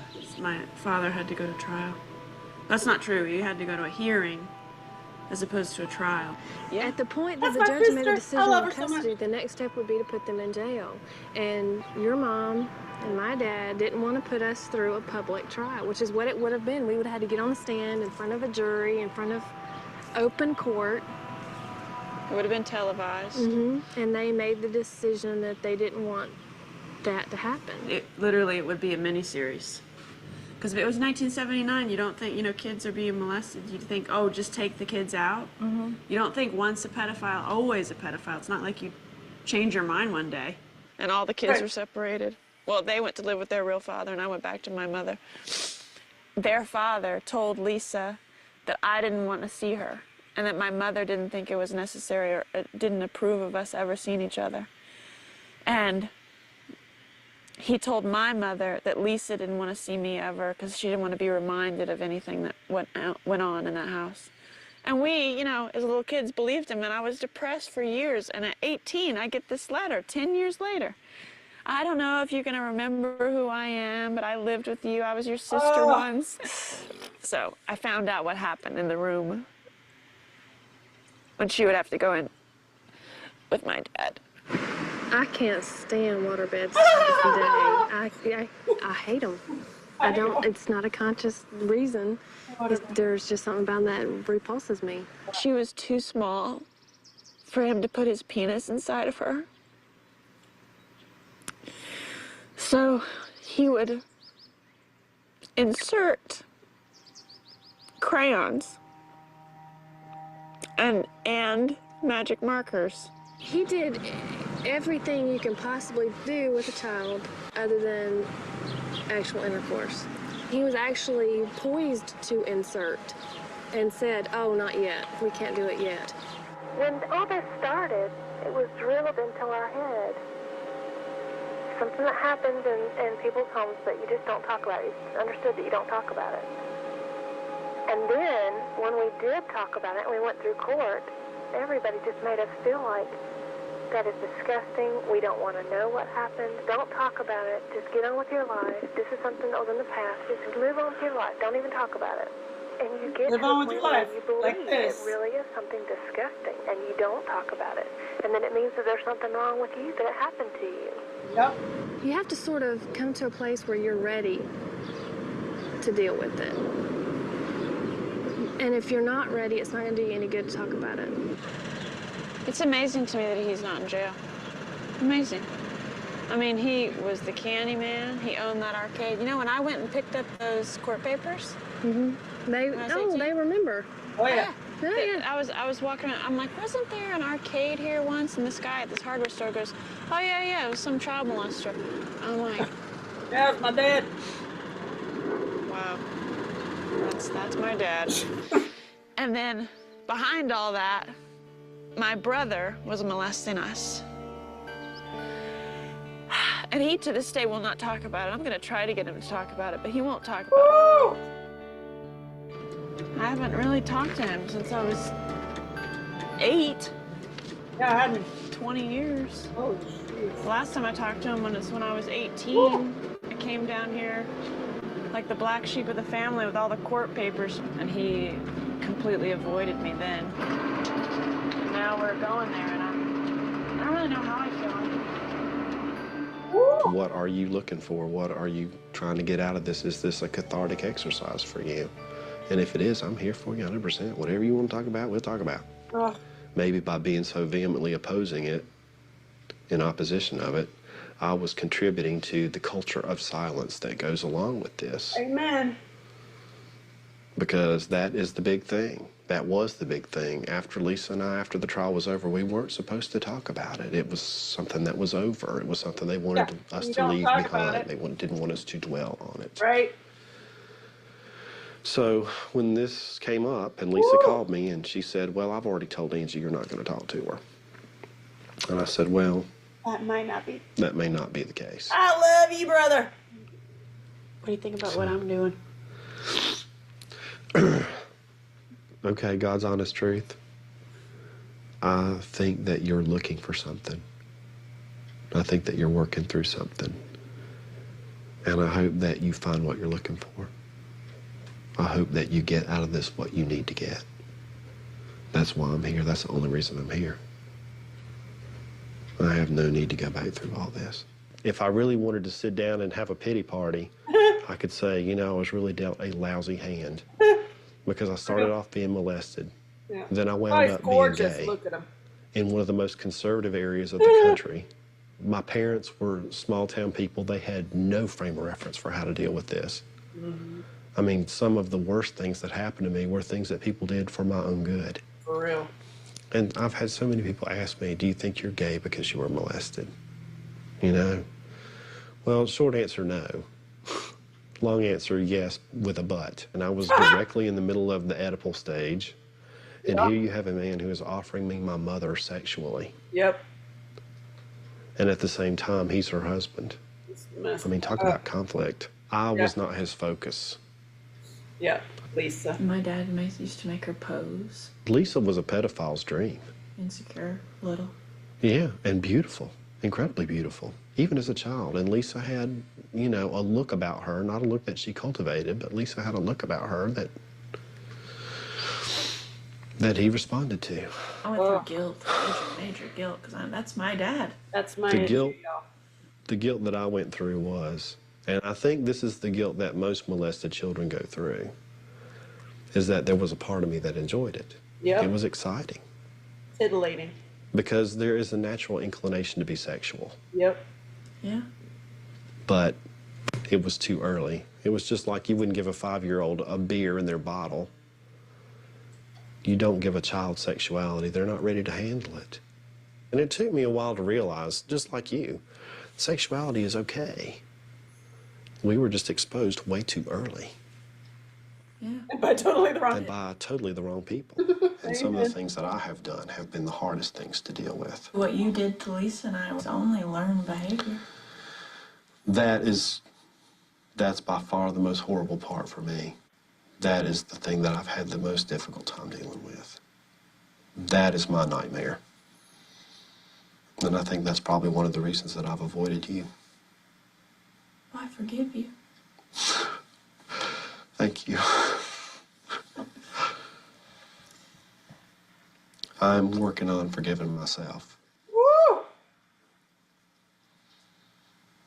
What you did was, learned behavior. And the mental, logical side of my mind, of my brain knows that. Right. But the emotional part of me is having to catch up. I mean, he's a sage, y'all. I want it to be okay for you. Queen brother why I'm sage. That's why I agreed to do this. It is okay for me. It's just hard. I know it is. Woo! I guess. So. Woo! I love him. Woo! He's dead now. And I'll tell you that story. So, after this movie, this was the greatest thing I got from this movie personally, was I got my brother back.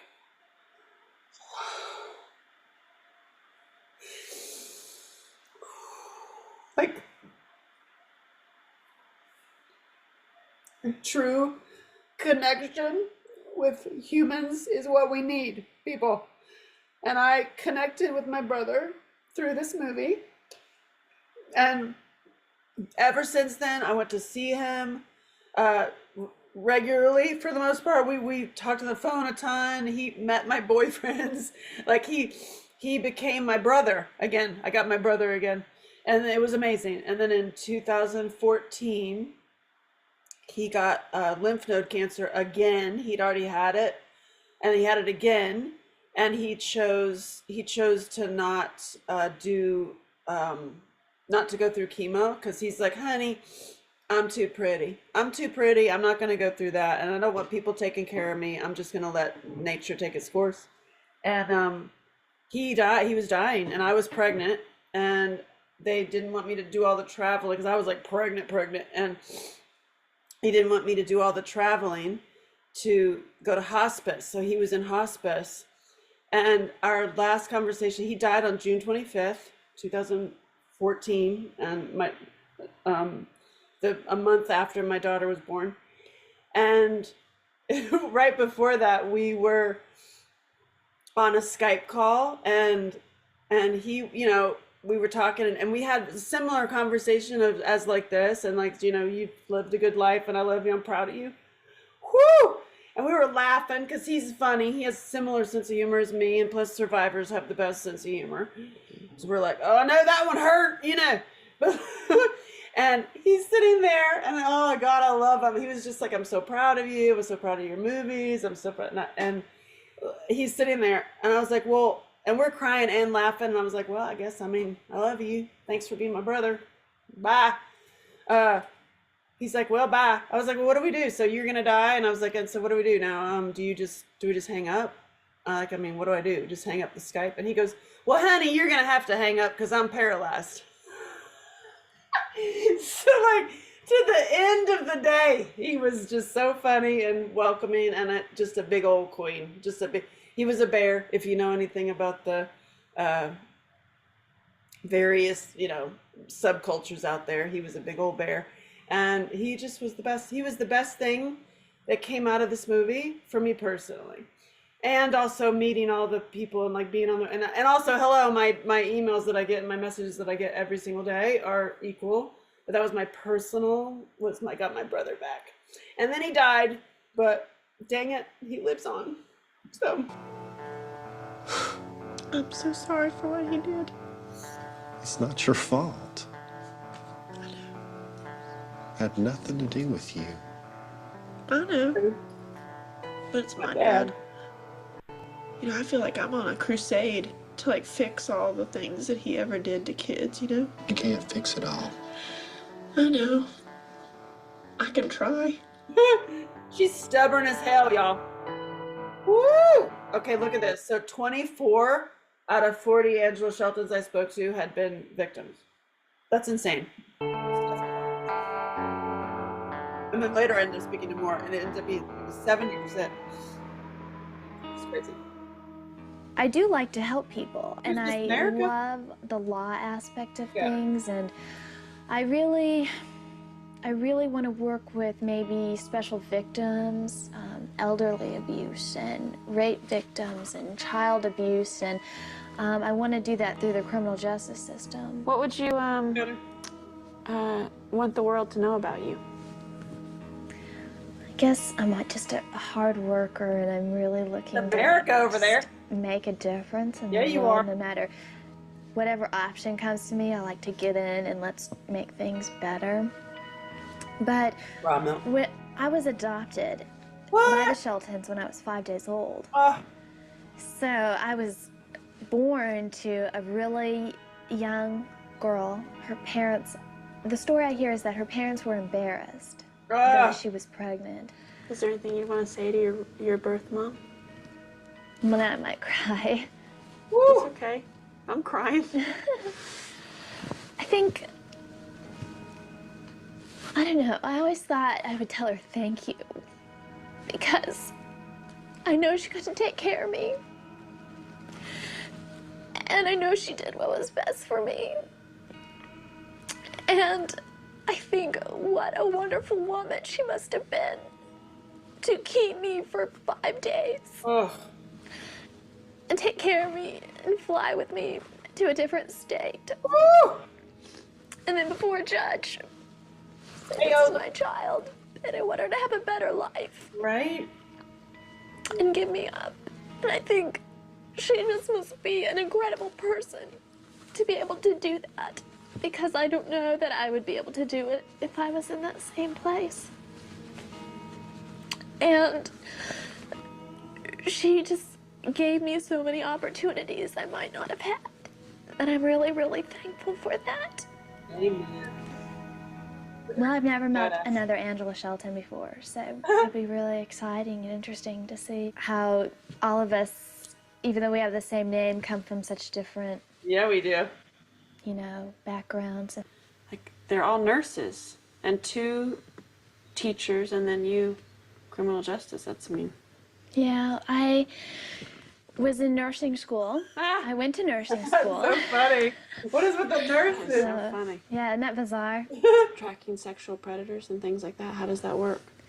Well, most sexual crimes are never even reported. For real.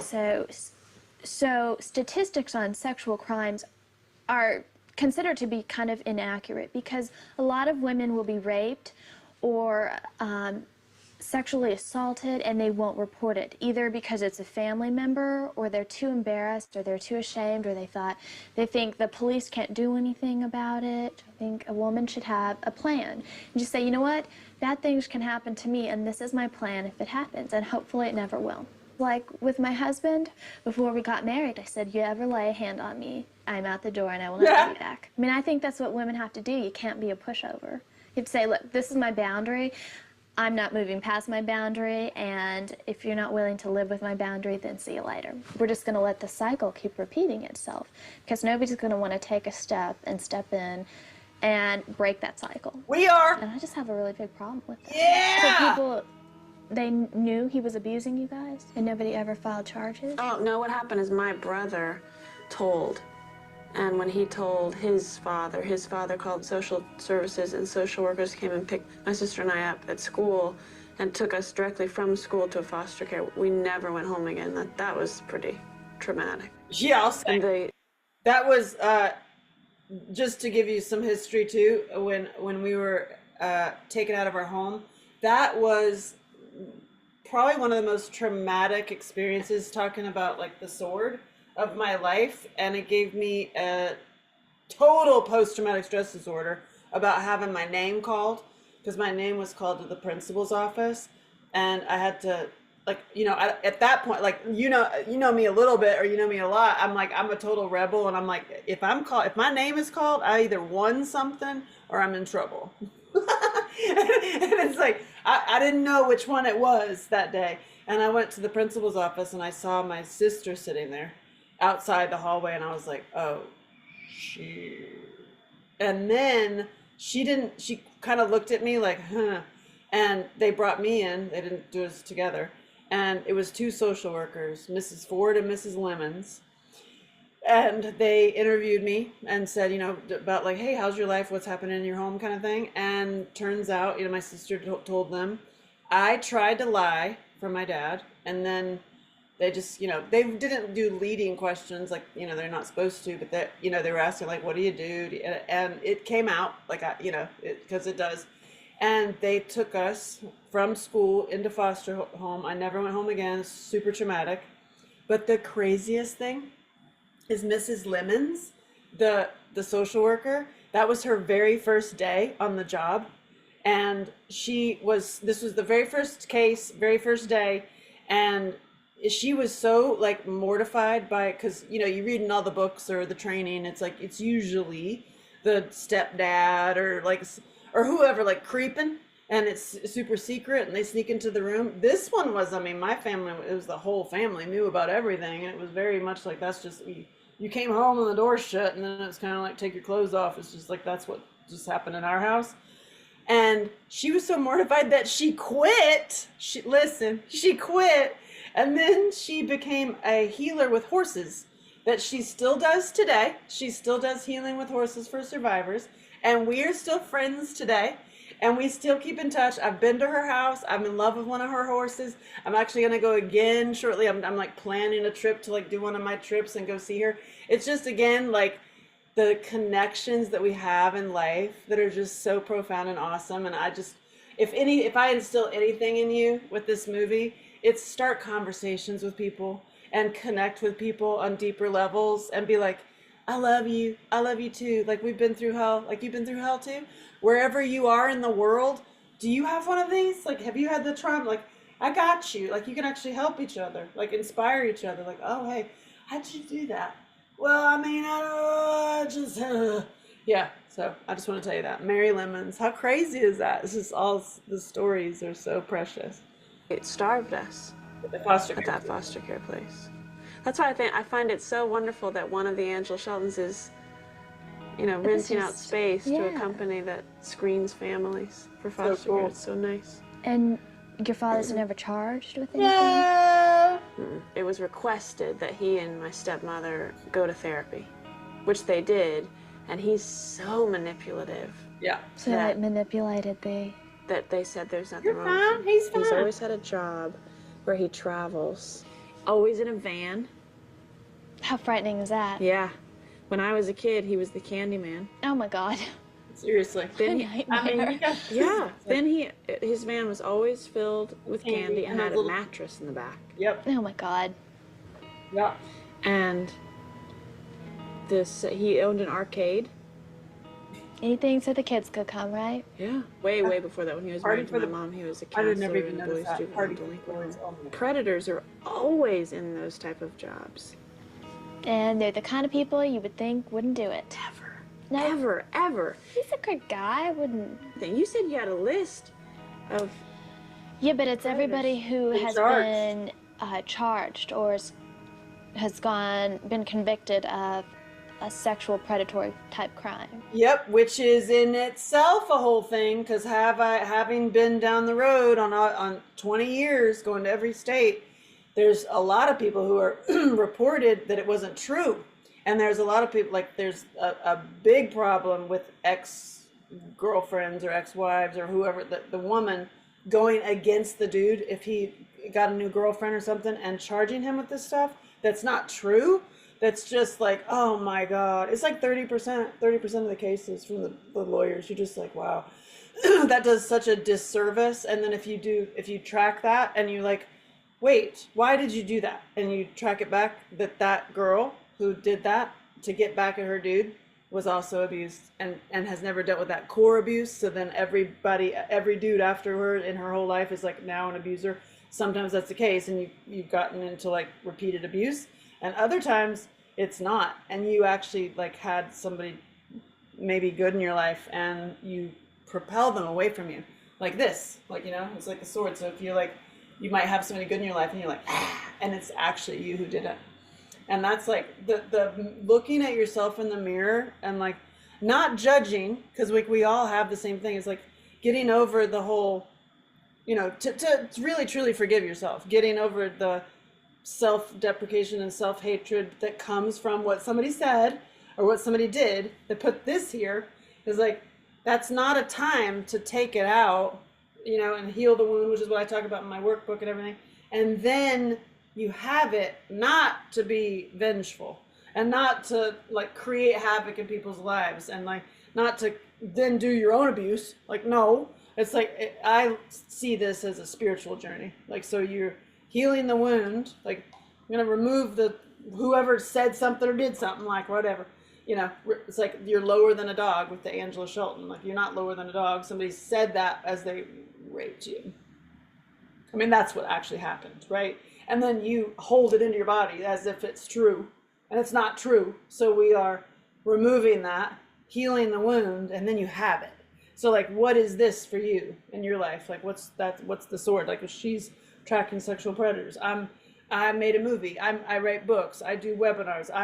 My favorite thing is to be on stage in your town, like even in your backyard. That's my whole journey right now. Like, that's what I want to do, is come do comedy in your backyard or your churchyard or like whatever, in your, like, with you in your town. That's like, so that's my way I use my sword. But this sword could be your microphone, your pen, your paintbrush, so, you know, but we have to get it out first. Do you see me? Do you feel me? Yeah. And how many were there? I can't remember. I told you on the like, phone when like it was 400 something. Yeah, they're here in Charleston County alone. And when we lived over on the beach, funny that, right? Beach. That was where the majority of them lived, was right in that little circumference around us. If you think about it, the beach, why wouldn't they want to be at the beach? Kids walking off to get ice cream by themselves. I think information is key. Yes. You know, now more than ever, you can go to a website. I mean, 5 years ago, you couldn't go to a website and see who the sexual predators were. So many people don't want to hear it. No, they don't. It's kind of one of those taboo subjects. Even if they've experienced it, they don't want to hear other people talk about it. It's very deep and kind of embarrassing. And actually, it's really not embarrassing. No. I mean, because so many of us go through it. For real. But nobody else knows everybody else goes through it. Right, exactly. You know? In your place, I'd be knocking on his door. God. But I get to go see him. Woo! What are you going to say to him? I have no idea. Are you going to let him know that... I've let him know already once in a letter, but he didn't respond. You're going to see him? Yeah, there's an Angela Shelton that lives in his town. And guess what she does for a living? She tracks sexual predators. That's what I said. Well, that'd be beautiful. I love that idea. I love her. I wish they all could Expose have him. We need to teach others how to talk about it so they can get it out. Because if you don't get it out, you keep on pushing it down. If you keep on pushing it down, then it keeps on spreading. If there was that many Angela Sheltons that were treated like that, just think how many more women that are not Angela Sheltons and have been treated the same way. Yes, Grandma. You better remember, you got a whole lot of people back here waiting for you to lead them in the right direction. Oh my God. So where are you going? I think that you really need to confront them, because I think in the end it's going to make you a better person. I gotta go see Papa. Yep. You gotta do it. Stay strong. This is it. It is? Yeah. I think that you're working through something. And I hope that you find what you're looking for. Here you go. You ready for this one? God, give me strength. God, give me strength. Okay, 1 second. So this was the Father's Day. This is like, how you can't even write this in a movie, right? You're like, if you pitch this, I write movies and screenplays. If I pitch this, like, oh, and then on Father's Day, we arrived at my dad's. like in the trip. It was Father's Day, and we're like, what the hell? That's like spirit, you know what I mean? And things you don't know that you find out in my podcast and also in my book. I didn't write about this part in my book, but the very first episode of my podcast, which is 101 Ways to Heal This Shit. My best friend asked me, so what else happened when he opened the door? I didn't, what more story is there? And I was like, oh, actually, I never told anybody this before, literally, but you asked. So when I knocked on the door and he opened it, he full mouth tongue kissed me. Yeah. And yeah, that's what happened. And it was like, it threw me into this, like, what the so that's what happened to me. Holy.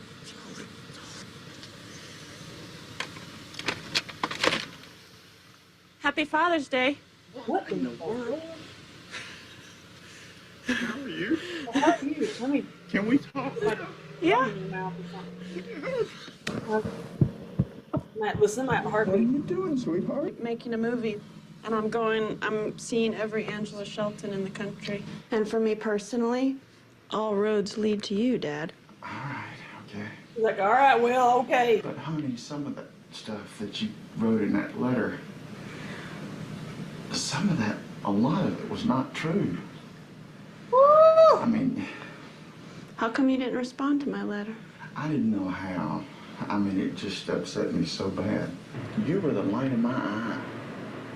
But the nudist camp did us in, because that's when Lisa said something up there, and then that was just such a terrible time. But what happened to us? Can we love each other? I know, but can you love me? I do love you. You're my dad. I have a love-hate relationship with you. Okay. But can the hate maybe slow it down? Yes, and it has. It has. I have to forgive you. Well, okay, well then, do you think somewhere down the road you can do that? Maybe. Well, that's sort of why I came here. But I sort of need to hear it from you, but you're not telling me what I want to know. I mean, you're here now. I mean, it's been 18 years since we've seen each other. Why would I lie now? I mean, honey, I swear, I don't know where you got this from. Where you got this? I did not have anything to do with Stephen becoming gay. I never touched him. I mean, God above, please. I mean, I'm dead serious. Strike me dead this instant. I mean, this very instant at 6 months till 10. If I did that, I wish. Yes, Lord, please do it. And I try to be very religious. I wish he would. I wish he would strike me dead this very instant. Oh my God, okay, listen. My dad is obviously dramatic, and he was sitting there like this in the house, and he comes out on the porch in just a second, but he literally did that, and I did one of these like strike me dead this instant, and I was like, oh shit, like, I don't know, I'm a believer, I don't know if you're gonna get something coming through your ceiling, buddy. But you know what's crazy is that level of denial is so just thick. It's thick. It's like, it's denial and it's manipulation and it's all of it. And then we deny ourselves like joy because we're in denial. I mean, it's this whole denial. And the funniest thing is I bring it always back to my sense of humor. That's also why I took my fun back. I'm the fun captain over here. Like I took my fun back and my freedom, and that's why I share fun and funny things and fun healing with everyone. Because here's a funny. You ready? So when I arrived to my dad's on Sunday, it was Father's Day, and he was getting ready to leave for church to go to the Catholic church because he had he'd converted to Catholicism. I mean, so when all the news was coming out about all the preachers and all the priests in Catholicism, like he was like, "Well, my people, I'm coming." So he left the Southern Baptist, how I grew up with him, and then he went to Catholics, and I find that funny. I do. I find that's my sense of humor. Amen. If I did it, that's all I can say. I did not. I swear on 10 Bibles. I swear on my love for you. What about when Lisa and I jerked you up? Do you remember that?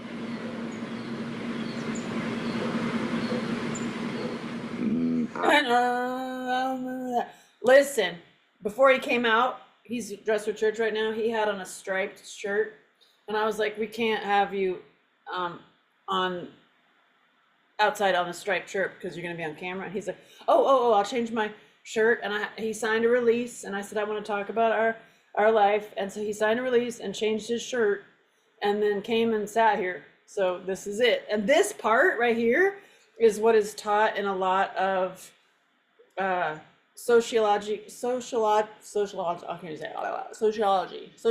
classes and therapy classes, like people, taking classes to become therapists and stuff. And this is used all over this section, especially. So this is me talking to a perp and just denial. And it's like the rage, this right here, like when you're faced, okay, so this was put in place by something somebody did or said, right? And that's in place, and then you confront it, and then it just goes like it's like, you feel me? It's like a repeated and repeated and repeated, staying there. Like I remember one time being, and it wasn't jerked off. I was never jerked off. That there was a picture or something that we took. He had a whole photo album of Polaroids. No, it wasn't a picture. It wasn't a picture. Oh, that's classic pedophilia. You have tokens that you take, and you have pictures so you can relive it later. Classic pedophilia. There was a rub down involved, and that was the last time. But there was no jerking off. And then when you put in that letter that you were there. Like, I always did Lisa. I never did you. I remember that. That was the only time I was ever in the room with Lisa. The rest of the time she was alone in the room. Yeah. And I only knew. Well, y'all were fully clothed. Oh wait. Yeah, we were. Said we weren't in there. But now you say we're But there was close. no What the hell are you talking about? But I don't even remember you being there. I don't remember, but I didn't. Hey, you know what? I'm just saying right now, because I have had my own core issues that I will lay on the table and be really honest about, are not being chosen and not being wanted. And so, like, I had that ever since I was a little kid, because my dad and my brother both wanted my sister more than me. I know that's completely messed up, but look, it's what somebody did or said, right? So that got into, they didn't choose me and didn't want me. So I got into this, like, I'm not chosen, not wanted. And that's a repeat issue in my whole life. I would get really upset and like broken and sad and blah, blah when I wasn't chosen. And then you create issues in your life where you're not chosen, or I got chosen all the time. Like I have a ton of awards over here. I got an Emmy, I got crowns. I have a day. I got 2 days, 2 Angela Shelton days. I got so many, tons of awards. And that's totally chosen. You're chosen. Yay, you win another award. Yay. And it was empty. It was like, I love it. I love for the people to find help through me. That's my service work. I love it. But me personally, in my little broken heart, that didn't do anything for me, for being chosen. It was still this. And it all went back to the original not being chosen. And it honestly, my own, just to those of you who are in this process with me, that can connect to that feeling, it wasn't until I put God in there. It wasn't until I put God in there that I was chosen. Like you're fully chosen by God. Like, so this that happened to you is a dark way of trying to keep you from your great connection to God. So take this out. Know that this was just put in place because of something somebody did and said. Who cares, right? Straighten your crown. Exactly. Straighten your crown and get your sword out and put it on your back. And that is like, this energetically has been has been so profound for me. And that's what I do and I share in all my work, is things you can do that are fun and funny and that are simple things you can do in your head. You're not walking around with a sword unless you're me, and that's funny. But honestly, you can pretend. Literally just pretend you took a sword out and you have it on your back.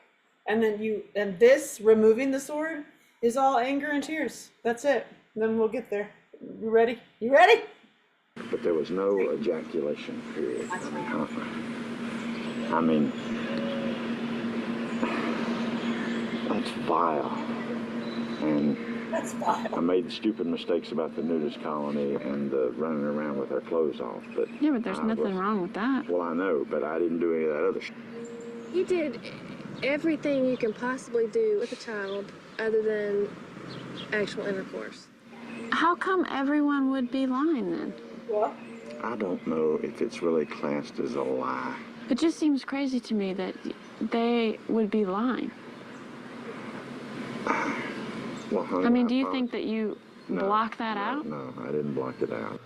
I kept telling the attorney, I said, look, we don't have to go to court. There's a whole picture book full of this stuff. All you have to do is get a search warrant and go get the picture. there it is. You know, they're all there. And they were. And I'm sure they were destroyed before the hearing or whatever. I bet Over you the don't. I years, bet you did it. things get... It's almost like the story of the Halley's Comet. And I know you've heard that, you know, where somebody sees something in the sky, they don't know what it is, and then all of a sudden, after it goes 20 times, or think about it, or try to repeat the story, it gets to where it's almost like a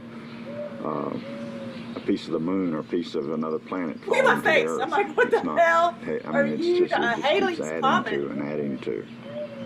But I promise you, that's all I can say. And the same thing again is that I never did. God treat me terrible. I mean, because I didn't do that. And I wouldn't do that. I mean, that is absolutely, that's sick. I mean, sick. And I would never, ever, I respect the woman too much to do that. And, you know, I can remember even then just having contempt for him. Just thinking he is such an ass. And I'm not saying that anybody, I don't know, it's just that over the years, our thoughts, our people talking and people putting, well, did that happen or did this happen? Maybe it did, and I mean, and after all these years, God knows, a kitten has all of a sudden become a tiger. I mean, in that kind of a, comparison. Told the lawyer that was their way of life, their sex training. Sex education in the home was his excuse. All I know is that I did not do that. I swear to it. And Do you know what Stephen used to do to us?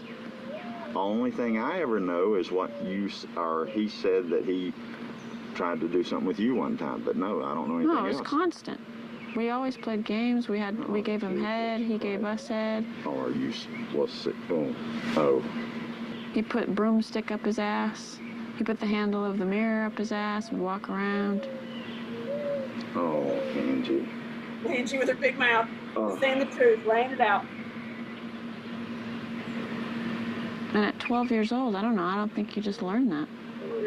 I mean, you don't just wake up one day and say, I want to put a broom handle in my ass.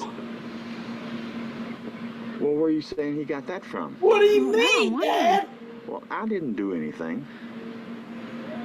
I swear to God, Angie, I mean, damn. I mean, holy mackerel. No way. Sympathy for him would be too strong a word. I guess I kind of feel about him the way you would feel about a rabid dog. You know, it's a terrible thing that he is sick. Oh my God. But all things considered, I think that he must be just miserable. I'm not trying to be a psychiatrist here or a psychologist, but Look at my face. What the hell? I don't know if it was possible, and I'm just using that very loosely for something to be transferred. I mean, what I mean that is that if all this stuff did happen, and I don't have any doubt not to believe you, that over the course of time, since I'm so-called the villain, that it was me, subconsciously, instead of Stephen. I did not do it. I did not do it.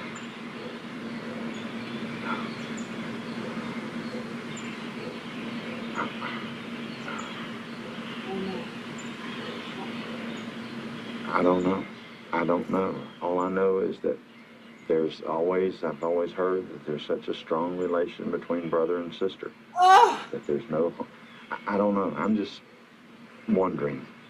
I'm just And drawing like I said, over the years, her mother and I divorced. I'm the villain. If, again, maybe that I became Stephen, so to speak. I mean, in essence. I don't know. I'm just drawing at straws. Yeah, you are. But all I know is that I did not do it. And I can't say it enough. I can't. It's Makes you repetitive. crazy. I mean, This makes you crazy. I did not do it.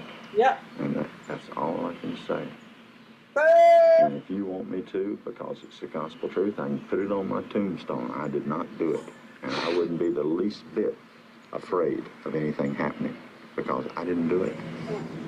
I want us to go forward. I'm not stupid enough. I mean, I want you and I want you in my life.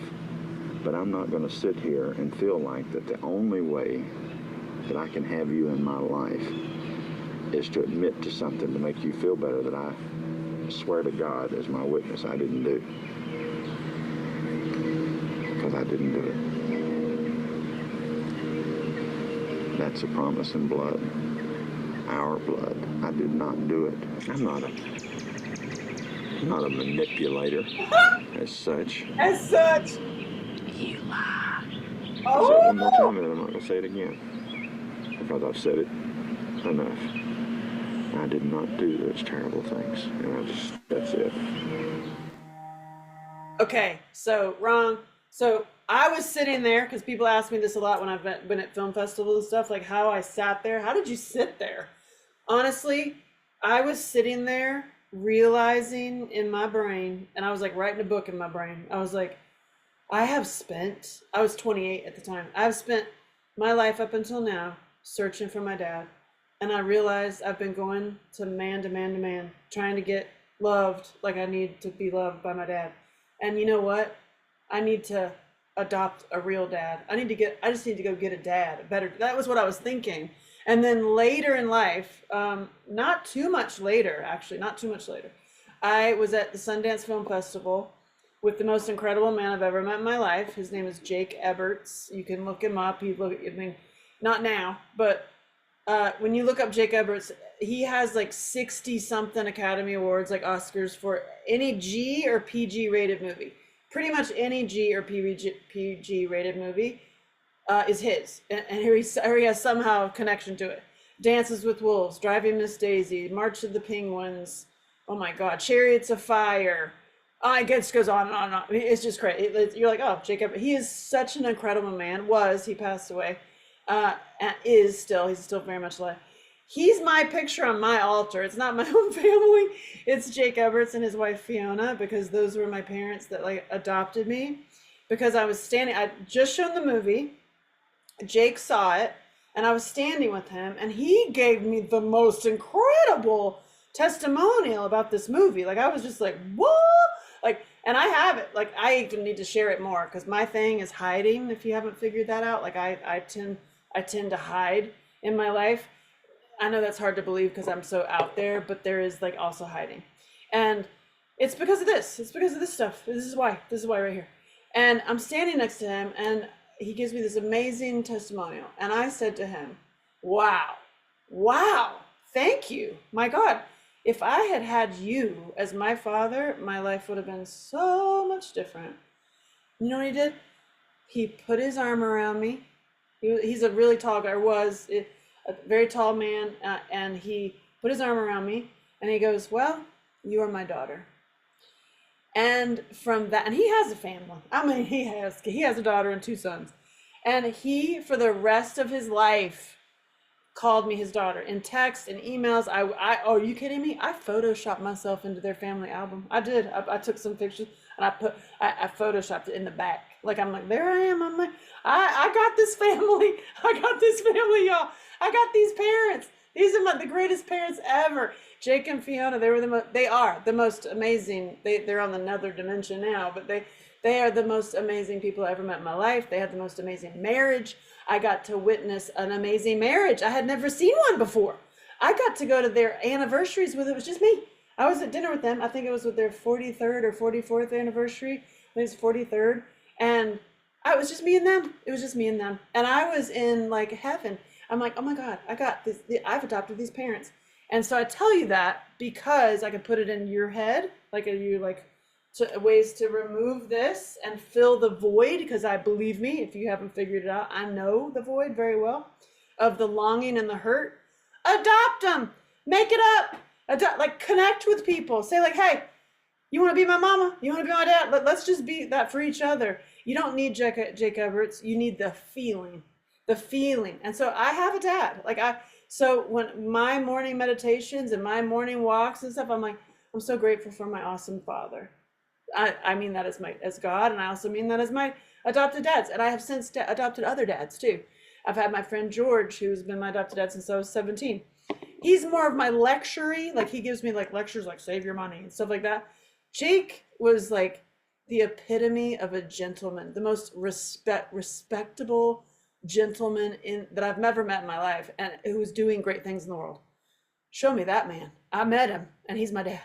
And I was like, that was so, like when he said that to me and then kept it up, it changed everything in my whole being. It was like a little like moment where you go through like Matrix or something and you just get totally rewired. I was like,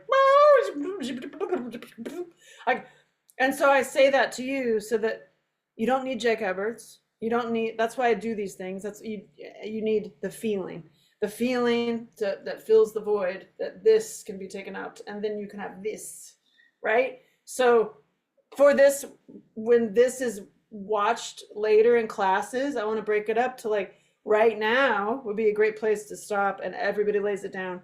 Like lay down your story, lay it down, say it out loud. Like say like, what are you really like holding on to still? And what do you need to let go of?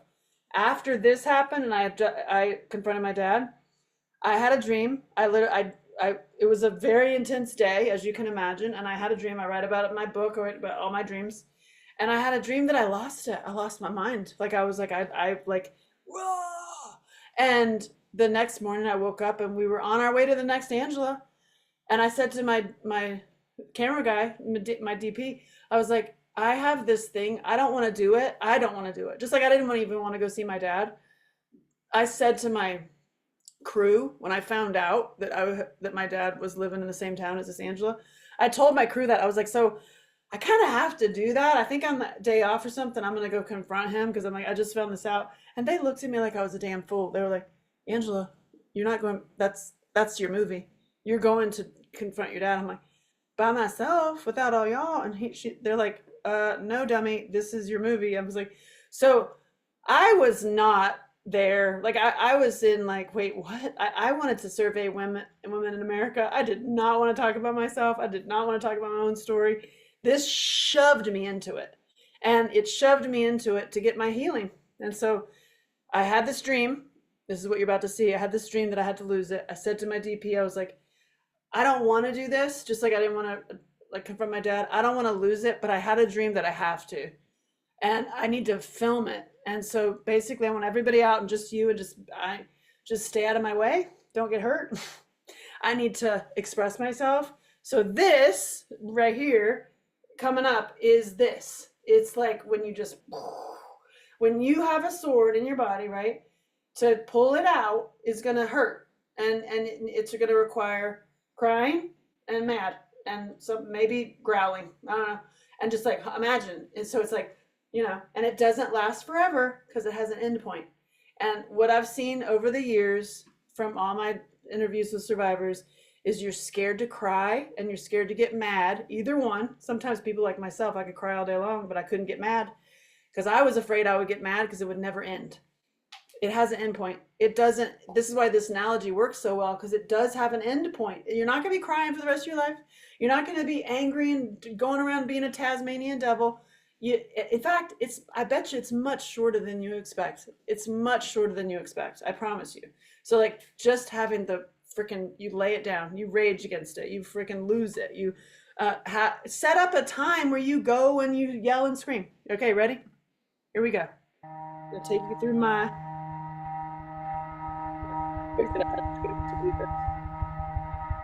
Wrong.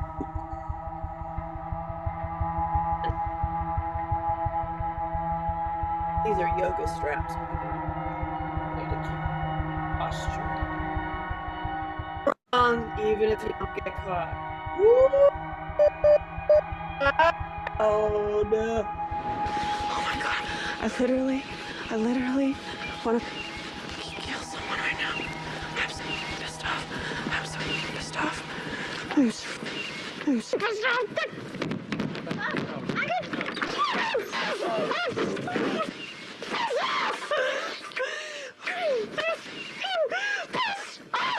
I can't believe that I'm back to him. That's all.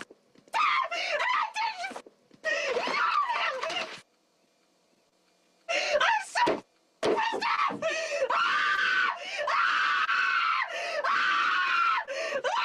off. I just stopped. I had to stop and have a little therapy with my therapist. Hold on. Some deserted road. And I told her exactly what happened. And he sat there and just denied everything!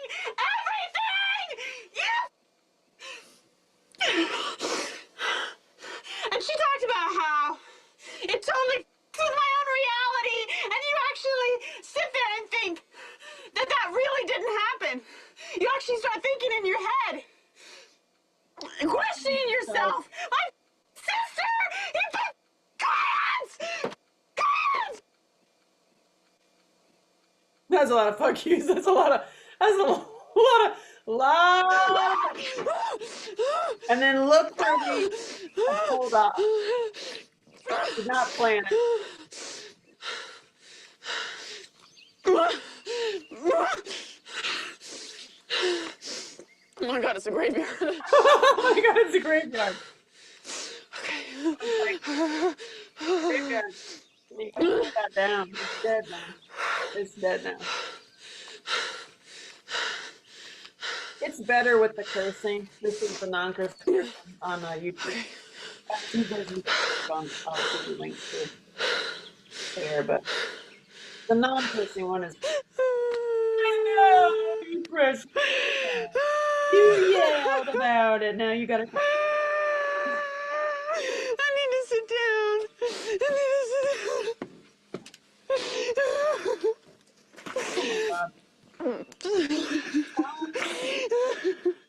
Oh, I feel that. But it's so good. I'm like, get the camera out of my face. It's so true. Like, it's like, that is this. It's not scary. You just have a good cry. How we keep ourselves. I needed to do that. I'm just doing that. Pretend like it didn't happen, but you have to be able to face it and then move on. You have to parent. You have to parent yourself. But wait, hold on. I want to put this into this discussion because we have to move on, yes. But you got to move on with the emotions that are held in your body. That's it. That's the zinger. That's the aha. What's the answer? It's the emotions from somebody did or said that's still in your body. I mean, there's books about it. There's like the body that body tells the story. And I have a whole library of resources for you. But visually, why I like this so much, because it just works. You're like this, right? Whatever your story, whatever you're holding on to is like a sword. And to remove it is the emotions that are keeping it in place. And it's usually anger and sadness. Yeah. And then a good hug.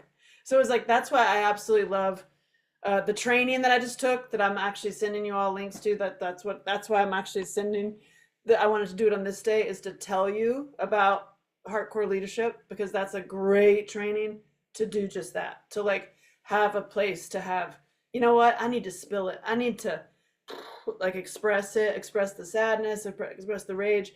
So I have so many resources of ways to do that are fast and fun and that are super beneficial in your life. Like, you're like, oh, thank you. It's just adding more amazing things in your toolbox of life. And the number one thing I hope that you get from this is connection with humans. All this began was conversations. Conversations with other humans, conversations with other humans. That's it. How did I get saved? My ass got saved in New York City when I had 0. It was my friend Heidi having a conversation about me and Marcus Allen calling me like that. What are the chances? Me reconnecting with my brother and getting my brother back was me having a conversation with my sister and being scared to, and I did it anyway. And then I got my brother back. And then the conversation was mortifyingly scary to go see my dad. And it ended up being like, you know, an awakening for me, obviously, as you can tell. But you got to parent yourself, but you're not alone. Like, you're not going at it alone. So I hope that it's like, you have to have the conversations that are scary. You're welcome. I mean. Yourself. And I wanted to just lose it on him, and then I'm thinking it's completely A waste of your energy. yeah, a waste of my energy. I would rather just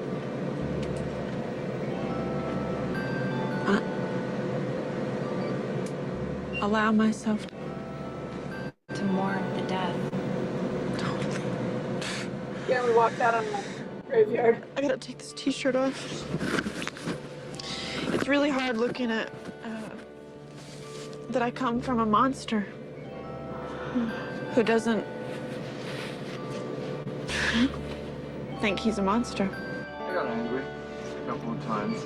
Just understand in respects, too many respects about women, and then the female being, and I said, what about children, bastard? And I said, but now, you know, I feel for you because you have just opened a huge can of worms. Yeah, seriously. Real journey. For real. Now you have to, if you want to keep living, you have to forgive. Yeah. He'll just, it sounds like he absolutely remembers exactly what happens and just won't admit to it. And I just think he's like, I don't know. Were you hurting for me to like wail on him? You did better. I think I would have just freaking clubbed him. I mean, you know, people like that make me so angry, and you know, he's gotten away with it for so long. If we can't do justice, I think God's got someplace even better that we can't even imagine. And That's I think it's so fun. Oh, Sylvia, super Sylvia. I just couldn't believe it. He just was sitting there completely, totally denying everything you were saying to him. I hate him. I literally wanted to start yelling at him, and I didn't. And I was thinking, oh my God, you guys are probably hating me in here, wanting me to like punch him or something. And I just couldn't. I have to just sit there and be at peace with myself. How do you feel, Gallo? I just really, you know, this whole journey has been difficult for me because I have 3 kids and I didn't give as much thought to it as I would now, and I kind of wish I wouldn't either also, you know. It's a little bit too much, the overwhelming feeling of all of the just the disgusting, horrid people out there that appear to be innocent. And you know, it's just very sad that he couldn't come clean. You have a long life ahead of you to be angry. It takes so much energy to be angry, Real. to be mad at somebody for what they did. I see a lot of suffering, and I wanted to give something back to the community, so I decided that I was going to go down and work at the child abuse center. It's when I learned that you know, you bring your children up to think, you know, watch out for strangers and the bad guy, but nobody says, watch out for Uncle Joe. Yeah. And so usually they're the abusers. But I learned a lot, and it just broke my heart. I couldn't do it. I was of no help to them because it just made me so sad. So I knew that I can't work with kids. I can't do it. You can work with the elderly. Well, yeah, I can. Just as important. Well, bless those that can work with the kids, because I would just be in tears all the time. I think it's sad, you know, that there's people out there that would abuse children. And you have to let those people not ruin your life because of what they did. Not bad. You can't let people, they make me feel, he makes me feel. What's that? You know, you're in charge of your feelings and you're in charge of who you are. Why are you going to let somebody put you down or make you feel bad? You have to put things aside. You have to forgive, and I don't know if you have to forget. You know, you can't ever forget, because if you forget, then things just keep, the same thing might keep happening. I gotta say something about my experience of you. I love you. Thank you, Beth. I gotta say something about forgiveness here, because that's a big trigger word for people. And I have many, many times over forgiven my dad. And that my big thing of forgiveness has nothing to do with them. Like literally nothing. In fact, they probably don't even care. Like I don't even know. Like my brother, it was beautiful because we did it together and he got to witness that. But for me, and with my dad, it was not holding the anger anymore. So like that for me is forgiveness. I'm laying down the anger because I'm not just like this like anger, but you know, it's funny because I didn't want to touch my own anger. So I got into relationships with angry men. You see how that works? And then I was like, wait a second. When I got into like fully like more and more authentic self, it became about forgiving myself because I beat myself up. I mean, I beat myself up like for real because of all this. And it's like you believe the wrong lie. Like you believe the lie. This was put into you by an action and a word, right? So or either or, and then you believe it. That's it. It's like forgiveness is like, oh yeah, I don't believe that anymore. So just had to say that about forgiveness. We need to come together first as women, you know, and not just black women, not just white women, but just as women in general, because that's our bond. I'm pretty comfortable with myself. You feel safe? In certain neighborhoods. You know, you don't just go anywhere. You know, you have to be smart, too. I'm learning how to use it. This is a little weapon here. Punch with it and come back and get somebody right up there in the throat there. Take them out if you had to. Because, you know, you see so many people's lives that have taken turns different from yours, and they could have easily have been me. We're all angels. My Muslim name is Malika, which means angel in Arabic, and it's the men's name and the women's name. How crazy is that? I know, it always feels like we have to come with a big giant cardboard check. You won! How crazy is that? So like, half of the Angela Sheltons I went to see were half white, half black, and then the last one I saw was half white, half black, Muslim, and her name means angel. I mean, come on. You won! You're my last Angela. I'm really sad. Well, no, you're the last one. Are you disappointed with your Angela Shelton? Not at all. They're all very inspiring. So what would you say your philosophy on life is, Angela? Let me see. To learn something new every day, from the cradle to the grave, yeah. What would you change about the world if you could?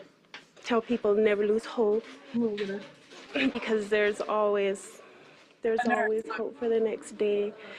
And as you see the new sunrise, put a smile on your face and remember that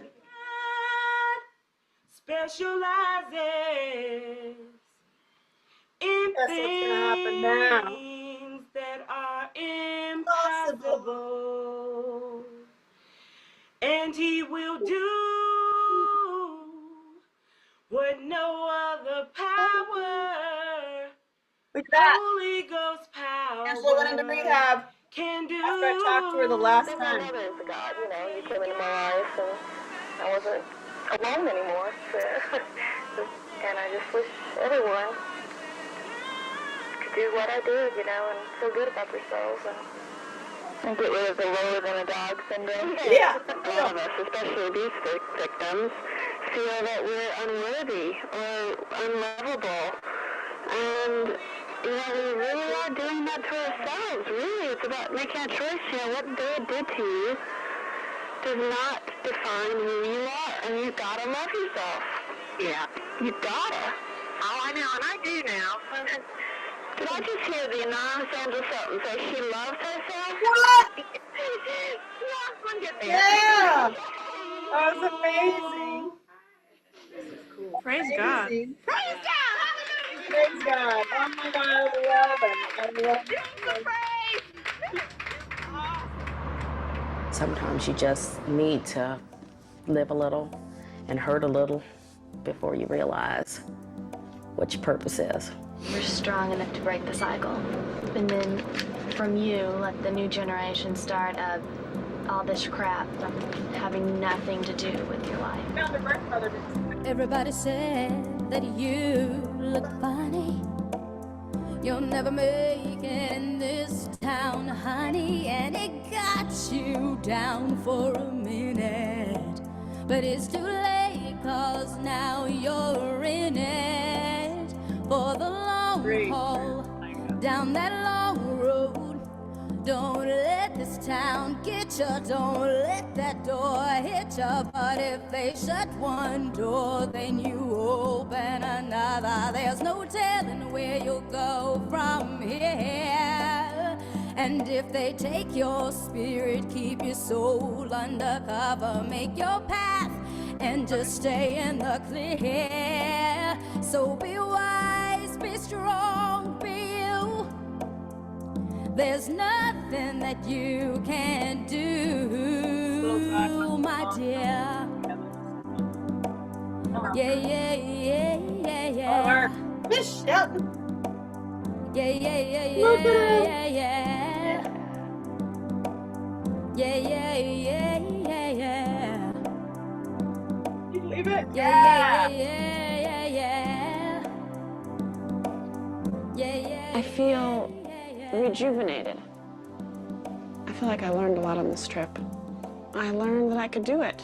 I did it. I have that 33-foot RV sitting outside my house right now that I've got to clean and return. That's for sure. And I got my brother back. I claim him, as he says. He claims me. And just because you have a parent doesn't mean that they have to be in your life. Ooh, ouch. That's what I learned. And I learned that you can really do anything you want to do. As long as we all support each other. But actually, number one, support yourself. For real. And to women in America, I would say, just do it. You gotta believe in yourself, because so many people told me I couldn't do this. And look, I just got back. It's been 57 days. I definitely renewed my faith in God, in the universe. we're going to move some Had some stuff, amazing but we're going spiritual to move it experiences. tomorrow. It's I raining met really bad here. some So amazingly spiritual women. yeah. Even though we don't I'm necessarily glad have the I same got beliefs, this. I think there was I guess you'll have a replay too, maybe. praying huh? to the same God. I completely just let go, and what a weight lifted off of me. There comes a time in your life that you are no longer kind of merely the bruised. product of your Just parents. kind of healing from There all comes a my time in your life bruises that and you become knee your own pain and person. everything, so I can be And on. yes, bad things may Get have all this happened. done, a lot of stuff done tomorrow with these new Jean? friends. Jean, Yes, I love yes. you. This is Thank the you, Angela. I end. love you too. I love y'all. Hold on. This is the end. Watch, and I'm gonna tell you something important at the end. Watch the end. Okay. I just got back. It's been 57 days. I definitely renewed my faith in God, in the universe. I had some amazing spiritual and Jesus, experiences. I'll admit it. I love met Jesus, and that's some why. amazingly spiritual women.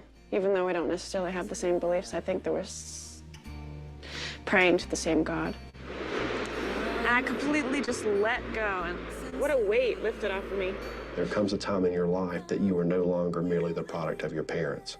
There comes a time in your life that you become your own person. Yes. And yes, bad things may have happened to you, but it's your decision how the rest of the story goes.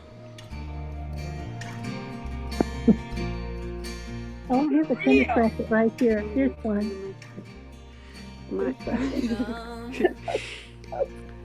Vulnerability. So, I lost my house because of this movie. That house I was I started talking about around the country, and I started talking about perps, and I got death threats. I had all kinds of stuff happening because of I'm no longer searching all those for me. Like, wow. I still have my sense of humor. It's only gotten better. I want you to go watch this again with my commentary in it, because a lot of people like Oh, you absolutely, coming into absolutely. my world, you thought that I have it all together, that I know something you don't know, that I'm pretty. You Right, know what I mean? I was right, modeled with all those right, superstars back in the day. Christy Turlington, right, Linda Evangelista, Naomi right. Campbell. I was on the cover of magazines. I was Giorgio Armani's girl. I was Bill Blass's girl. And I was beating myself. Physically, I mean, I would actually scratch myself. Yeah, Ooh, I would smack myself. Did you ever see American Beauty? yeah, That's not, yeah. and then Annette Bening doesn't sell the house, and she like smacks herself. Oh, That was right, the very first time that I ever saw someone do what I did right, secretly, and I was right. like, oh my God. Yeah, I'm so grateful for that movie, because I didn't ever see that I did that, and plus that was a big thing. I did it for years, and making this movie made me hmm, stop. And it was like I made an agreement, and I've made thousands of agreements. I've literally have so many agreements going on. I have made so many agreements that, like, okay, me and you have an agreement now. You're not going to yeah, do that because I'm not going to do that. And if you want to do it, yeah, call me and I'll beat myself, and you could do the same thing. And we're not going to do that, right? Because the next yes, phase of all this work is your body, mind, spirit on fire. Like your body, exactly. mind, spirit getting better. It, You gotta remove it. you And did, for the kids, for the little kids, I do this in schools with like little kids. And I just teach, like, basically, if you got bullied or somebody said something mean, that it's like this, and you just have to go release it in a yeah, healthy way, say it out loud and feel the feeling, and then you have it, and not for vengeance. right. So that's the only rule, is no vengeance, because then that's just a problem. This is why we do Wednesdays mornings we meet and clean up stuff, and Thursdays we meet. And we've been Right. meeting for a while, and you never know who's going to show up. And I do that for a reason, because in order to literally live now, where you have a sword and you're a warrior, you got to Right. clean up your stuff. You got to clean up your stuff. You Exactly. got to clean up your body, mind, and spirit. And then you're a warrior on your path, and I'm a warrior on my path, and we're helping each other. And that's why we Right. meet on Wednesday mornings throughout the week. And I'm going to do more. I'm only going to do more because I've now learned more. And now, as I learn more, I share more. And I see where I can be of benefit in the world and all my material. And also that we got to meet together. And look what's happened. We've met together and cleaned up our stuff together. And you are moving to a new place. You look Mhm. different. You're actually in light. You're not in the darkness. And I'm just like, that right there, you're like proof Thank you. that you are. Well, it was in a place where I was in kind of a stressful place, but God always sends me the right teacher. When I'm going through something, God will, like when the student is ready, the teacher will appear, and God sends me certain people into my life, and it's the timing of it. I used to live on adrenaline. Most of my life, I was like workaholic, Well, living on adrenaline, work hard, play hard. And then that was all a facade. Like you said, it's a way to yeah. cover up the feelings. And Well, hold now on, I'm more into Gene. my element. Getting there, it's tough, but Gene. yes, It's you're living in your sympathetic nervous system, and you need to get in your parasympathetic nervous system and have a balance of that. And the parasympathetic is when we're calm, and that's what that regenerate stuff that I talk about all the time. It puts you in your okay, parasympathetic nervous system.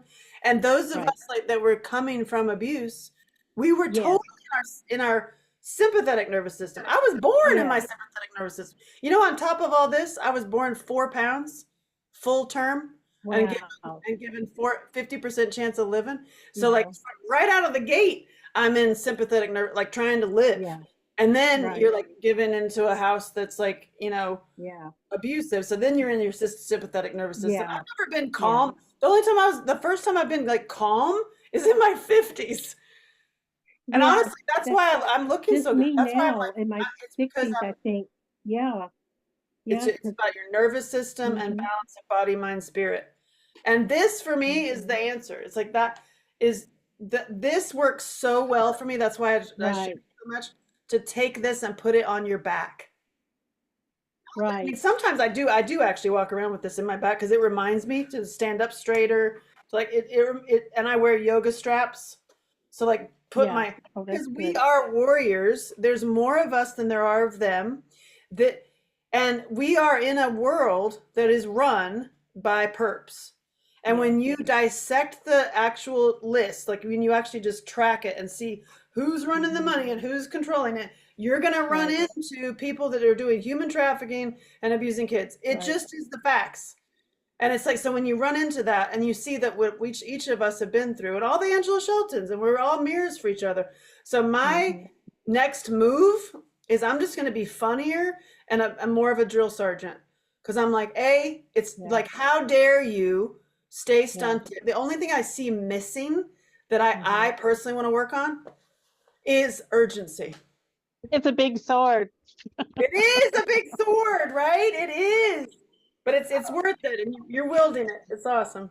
That's the biggest part. Panicking is not going to do it. Honestly, like, here's the problem, and I see too many of us, and myself included, keeping ourselves stunted because of what somebody else either did or said to us.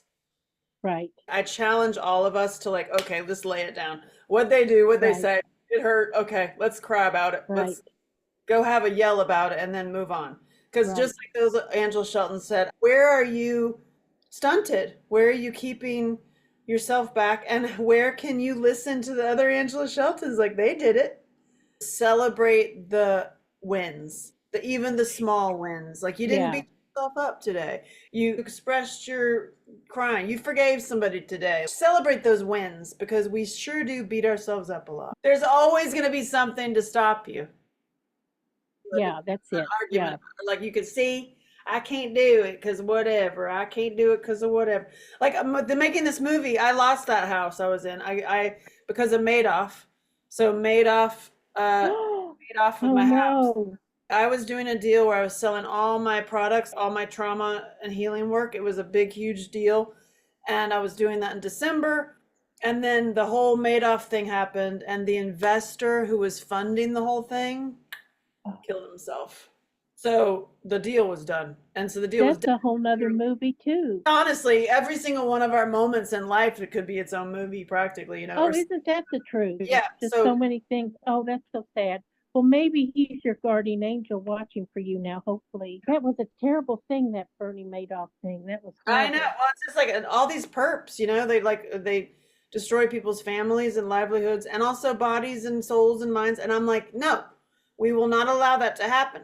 No, because there are more of us than there are of them. The problem is we're like this, right? Yes. So the more of us that do this, and then this, and then, you know, you put it on your back and you're like a strong body, mind, spirit, strength. That's why I wrote my latest book, my next book. Yeah. That's why I wrote my workbook. I'm in it with you too. Like, I'm like, okay, we're going. And I feel like I'm doing it. Like I'm getting my body on work. Right. I'm working through my own stresses, and I'm 51. Yeah, you look great.